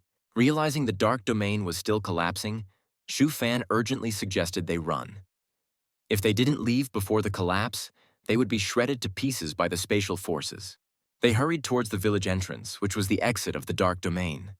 As the domain collapsed, the exit would surely open. But before they could get far, a group of souls blocked their path. Fatty Wang and Shu Fan turned to run, but Gu Qingfeng did the opposite. He shouted for them to go ahead while he covered their retreat. In his mind, he was pleased with his plan. The collapse of the dark domain will cause a spatial breakdown. I'll be subjected to the spatial forces. That's spatial power. By doing this, I can experience the spatial force and also impress Fatty Wang and Shu Fan. Killing 2 birds with 1 stone. I'm so smart. However, Fatty Wang, not catching the hint, remarked, "Gu Qingfeng, those souls were ordinary people in life. Even as souls, they're not strong. With our speed, they definitely can't catch up. There's no need for a rear guard." Hearing this, Gu Qingfeng was momentarily embarrassed, then turned to Fatty Wang and scolded him, "Why do you have to talk so much? Can't I just want to cover our retreat? Both of you just get lost and don't hinder my performance." Fatty Wang wanted to say something else, but Shu Fan quickly covered his mouth and wisely pushed Fatty Wang away, leaving the area. Gu Qingfeng then vented his anger on the souls, blaming them for his embarrassment. He swung his fists at the souls, scattering them with a loud bang. The space above the dark domain finally couldn't bear the strain and began to completely collapse. The spatial cracks spread towards Gu Qingfeng. At this moment, the system announced, "You have been attacked by the mirror demon. Spatial attribute increase. Y100, Y100, Y100. Congratulations, host, on acquiring other dimensional space." As the system prompt ended, Gu Qingfeng opened his eyes and began to review the properties of other dimensional space. It turned out to be a personal space similar to the dark domain, also referred to as a mini-world. Its functions included storage, housing living beings, and farming. Its rules were stable and similar to the real world. Moreover, the other dimensional space could cover the entire Blackwater village. In this space, he was the master, capable of keeping demon slaves and making them survive in accordance with the same survival laws as the real world, always ready to obey his commands. Excited by the system's explanation, Gu Qingfeng started fantasizing about some interesting little toys and a beautiful life beckoning him. However, the system interrupted his pleasant daydream, reminding him, "Host, your subordinates are still waiting outside. Shall we leave now?" Gu Qingfeng decided to leave, and, as he spoke, a huge portal appeared in front of him. He left through the portal. Meanwhile, Fatty Wang and Shu Fan, looking at the gradually closing exit, fell silent. Shu Fan thought Gu Qingfeng went to take revenge on the souls as they had deceived him. Fatty Wang nodded in agreement, pondering how petty Gu Qingfeng could be. Just because he was tricked once, he went all out for revenge. Ever since those three scamps tricked Gu Qingfeng out of a few copper coins, everything had gone haywire. Look at him now, not willing to return, having desecrated graves and destroyed corpses, and now scattering souls to the winds. Unbeknownst to Fatty Wang and Xu Fan, Gu Qingfeng had overheard their entire conversation. Angered, Gu Qingfeng drew his Wood King sword and held it to Fatty Wang's neck, abruptly halting their discussion. Fatty Wang quickly changed his tune. Gu Qingfeng, you finally came out safely. I've been praying for your safety all this time. Gu Qingfeng mockingly retorted, Get lost. I'm in a good mood today, so I'll take you back to the Demon Quelling Bureau for a reward. Whether I punish you depends on my mood. Soon after, they returned to the Demon Quelling Bureau and reported the incident of defeating the Mirror Demon in Blackwater Village. He Fenghua was astonished and looked at the exorcism token with disbelief. Fortunately, Gu Qingfeng was prepared and allowed He Fenghua to inspect the death aura in the exorcism token, something that couldn't be faked. He Fenghua placed his hand on his forehead and sternly warned Gu Qingfeng, If I find out you've cheated, you're done. He then began inspecting the death aura in the exorcism token, transporting his consciousness into its space. In the exorcism token space, demon deaths were recorded as light strips. The stronger the demon, the larger and thicker the strip required for recording. He Fenghua noticed that although the demons in Gu Qingfeng's command were not of high realm, mostly at the 4th level of energy-gathering realm, there were many of them. And there was one almost solidified shadow indicating Gu Qingfeng had indeed killed the Mirror Demon.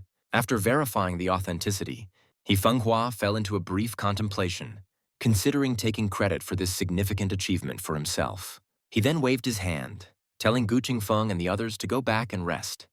He would keep the exorcism token for the time being and report to the higher-ups for their rewards.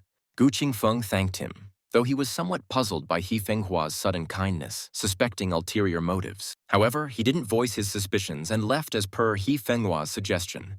After they left, He Fenghua could no longer suppress his joy, laughing as he looked at the wall full of exorcism tokens. He pondered where to place Gu Qingfeng's command, thinking of taking all the credit. Suddenly, a voice came from behind. He Fenghua, what are you laughing about? Gu Qingfeng peeked in, greeting He Fenghua, who turned and replied, How can you eavesdrop on what I'm saying, Gu Qingfeng? You should change this habit, and I'm just happy for you.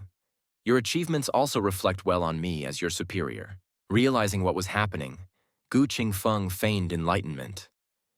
I see. I was scared you were trying to take credit for my achievements. He Fenghua felt a bit guilty but maintained a tough front. Do you really think so poorly of your superior? I would never stoop to such petty acts. Besides, the exorcism token with the aura of demon deaths is registered under your name at the Demon Quelling Bureau. Is there anything else you need? If not, you may leave. After sending Gu Qingfeng away, He Fenghua looked around the doorway, ensuring no one was around, then shut the door and sighed in relief, unable to resist laughing aloud. The fool actually believed me.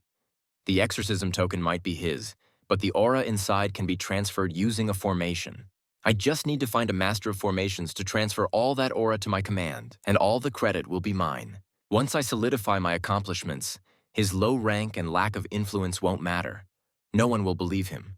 My promotion to Earth-rank Demon Exorcist is only a matter of time. However, just as he was reveling in his plans, Gu Qingfeng's head peeked in through the window again. He Fenghua, what are you laughing about this time? He Fenghua, trying to appear calm, asked Gu Qingfeng what he wanted, panicking inside, unsure if Gu Qingfeng had overheard his scheming. The aura transfer hadn't been completed yet, and he couldn't afford any complications. Gu Qingfeng casually mentioned, I forgot to take my exorcism token. Hearing this, He Fenghua became frantic. If you take the command, how can I claim your achievements? This matter involves the 7 demon generals. You need to meet the heaven-rank demon exorcist, Master Li. With your rank, you can't meet Master Li. But Gu Qingfeng nonchalantly suggested, Why don't you accompany me to meet Master Li when the time comes? As he reached for his command, He Fenghua grabbed his hand and sternly warned him to leave, saying he needed to report to the Demon Quelling Bureau immediately and couldn't afford any delays. Gu Qingfeng, rubbing his hand, countered, He Fenghua, are you sure you won't return my exorcism token? I heard everything you said earlier. And I hear you're going to be promoted to Earth-rank Demon Exorcist. Congratulations. He Fenghua was shaken by Gu Qingfeng's words, but he quickly dropped the pretense. So what if you heard? With your insignificant status, no one will pay attention to your words. It's wise to recognize the situation. I advise you to just quietly let me have the credit. However, Gu Qingfeng unexpectedly took out a loudspeaker and began to shout, "Someone come quick! He Fenghua is trying to steal my credit!" He Fenghua, seeing Gu Qingfeng's intention to let the whole Demon Quelling Bureau know, quickly tried to silence him with a piece of paper. But Gu Qingfeng was determined to continue shouting. He Fenghua had no choice but to return the exorcism token to stop him from making more noise. The transfer of the aura of demon deaths hadn't been completed yet, and if the matter was exposed now, it would be irrefutable evidence against him. Not only would he lose the chance to become an Earth-rank demon exorcist, but he might also lose his current position. He absolutely couldn't let others get involved. But Gu Qingfeng wasn't ready to let the matter rest and began to extort He Fenghua, demanding 100 taels of gold as hush money. He Fenghua, gritting his teeth in anger, handed over a banknote for 100 taels, but Gu Qingfeng shook his head, indicating he wanted gold. Furious, He Fenghua cursed, "100 taels of gold? Why don't you just rob me?" Gu Qingfeng smiled slyly. "That's exactly what I'm doing. Which is more important to you, your future or your money? I believe you can make the right choice." Hearing this, He Fenghua's face darkened with rage, and the thought of silencing Gu Qingfeng crossed his mind. He suddenly pulled out a dagger and stabbed viciously at Gu Qingfeng. But he had forgotten that Gu Qingfeng's greatest strength was his external skills.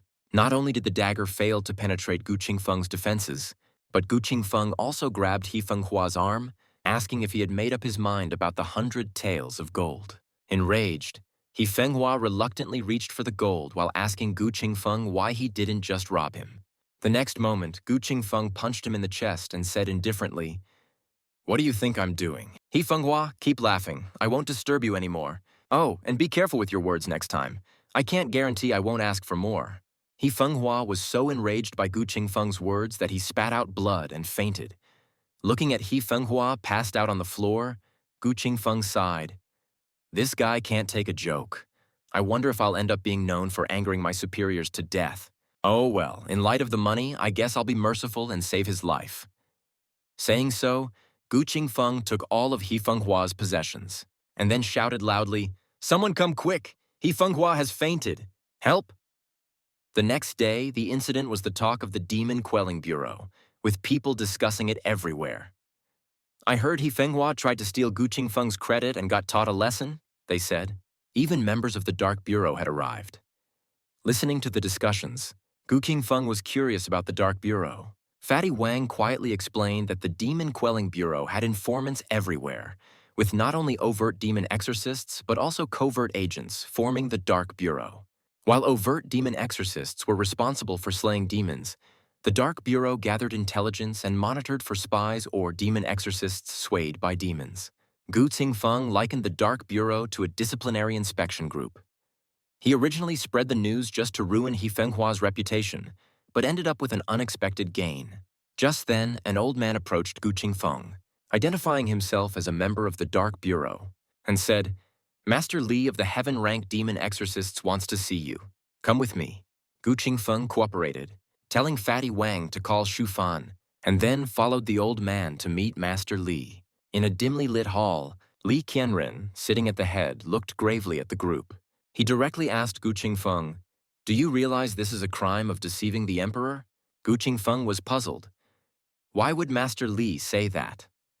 Li Qianren continued, "How could the Mirror Demon, one of the 7 demon generals, die at the hands of a mere 4th-level energy-gathering realm martial practitioner? You claim to have defeated him with external skills, but what kind of external skills are so powerful? Several grandmasters who practiced external skills died at the hands of the Mirror Demon 200 years ago. How did you, a yellow-ranked demon exorcist, manage to do it? Please explain so we can learn some life-saving skills." Feeling cornered, Gu Qingfeng nonetheless maintained a composed facade and insisted, "Everything I said is true. I did indeed defeat the Mirror Demon with my external skills." Internally, Gu Qingfeng was planning his next move. Knowing the enemy and knowing yourself ensures victory. Li Qianren then asked them to recount the entire incident. As Gu Qingfeng was about to speak, Li Qianren gestured for Fatty Wang to narrate the events instead. Fatty Wang, though timid, was not stupid. He knew what to say and what not to say to avoid Gu Qingfeng's retribution. He embellished the story, portraying the rash and petty Gu Qingfeng as a hero who outsmarted the 7 demon generals and bravely protected his subordinates. Gu Qingfeng was astounded by Fatty Wang's narration, realizing he was perceived so heroically in his subordinates' eyes.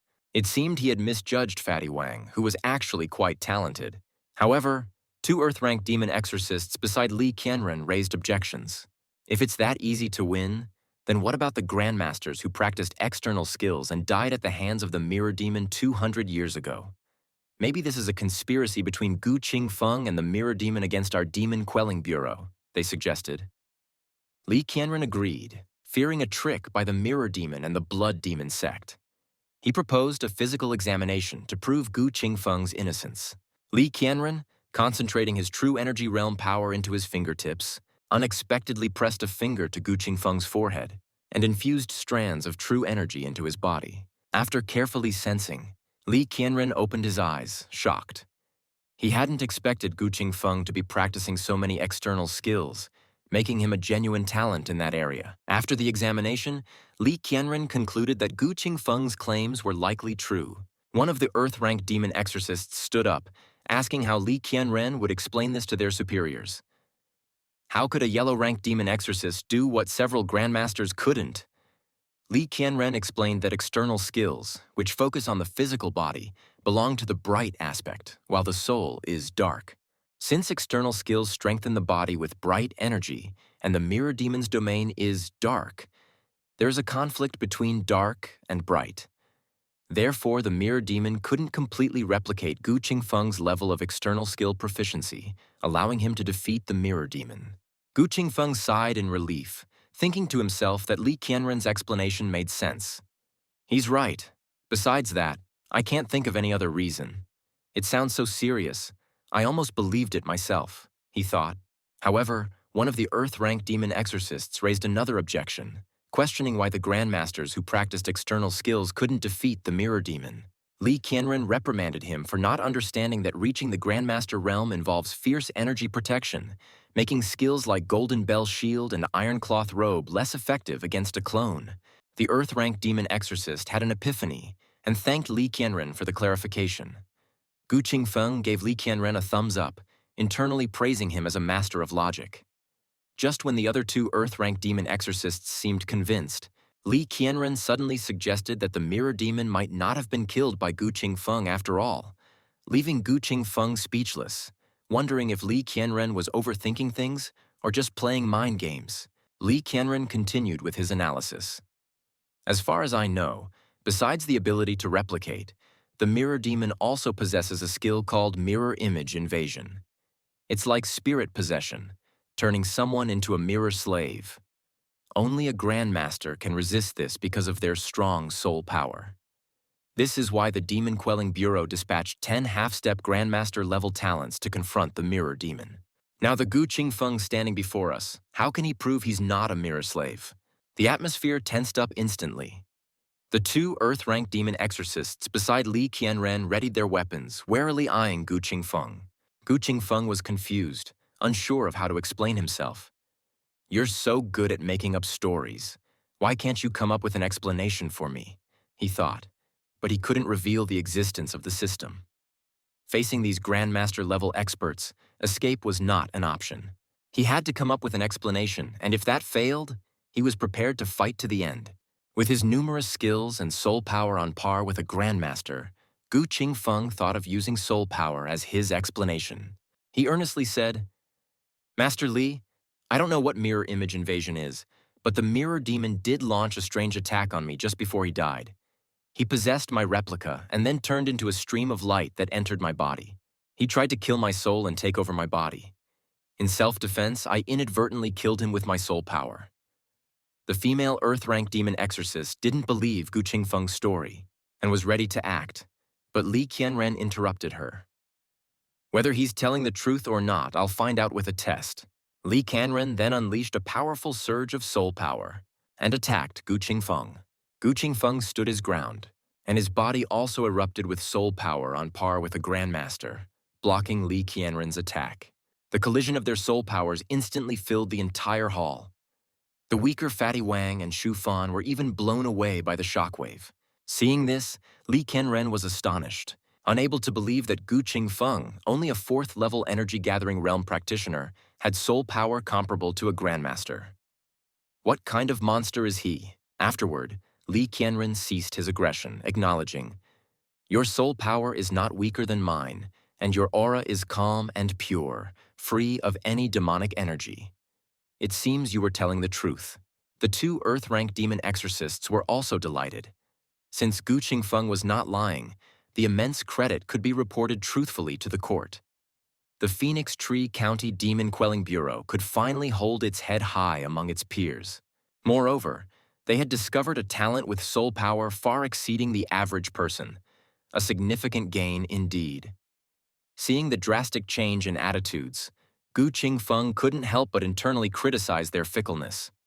These old guys change their faces faster than flipping a book, he thought. Li Qianren then announced generously, "Since everything is confirmed, we shall reward accordingly.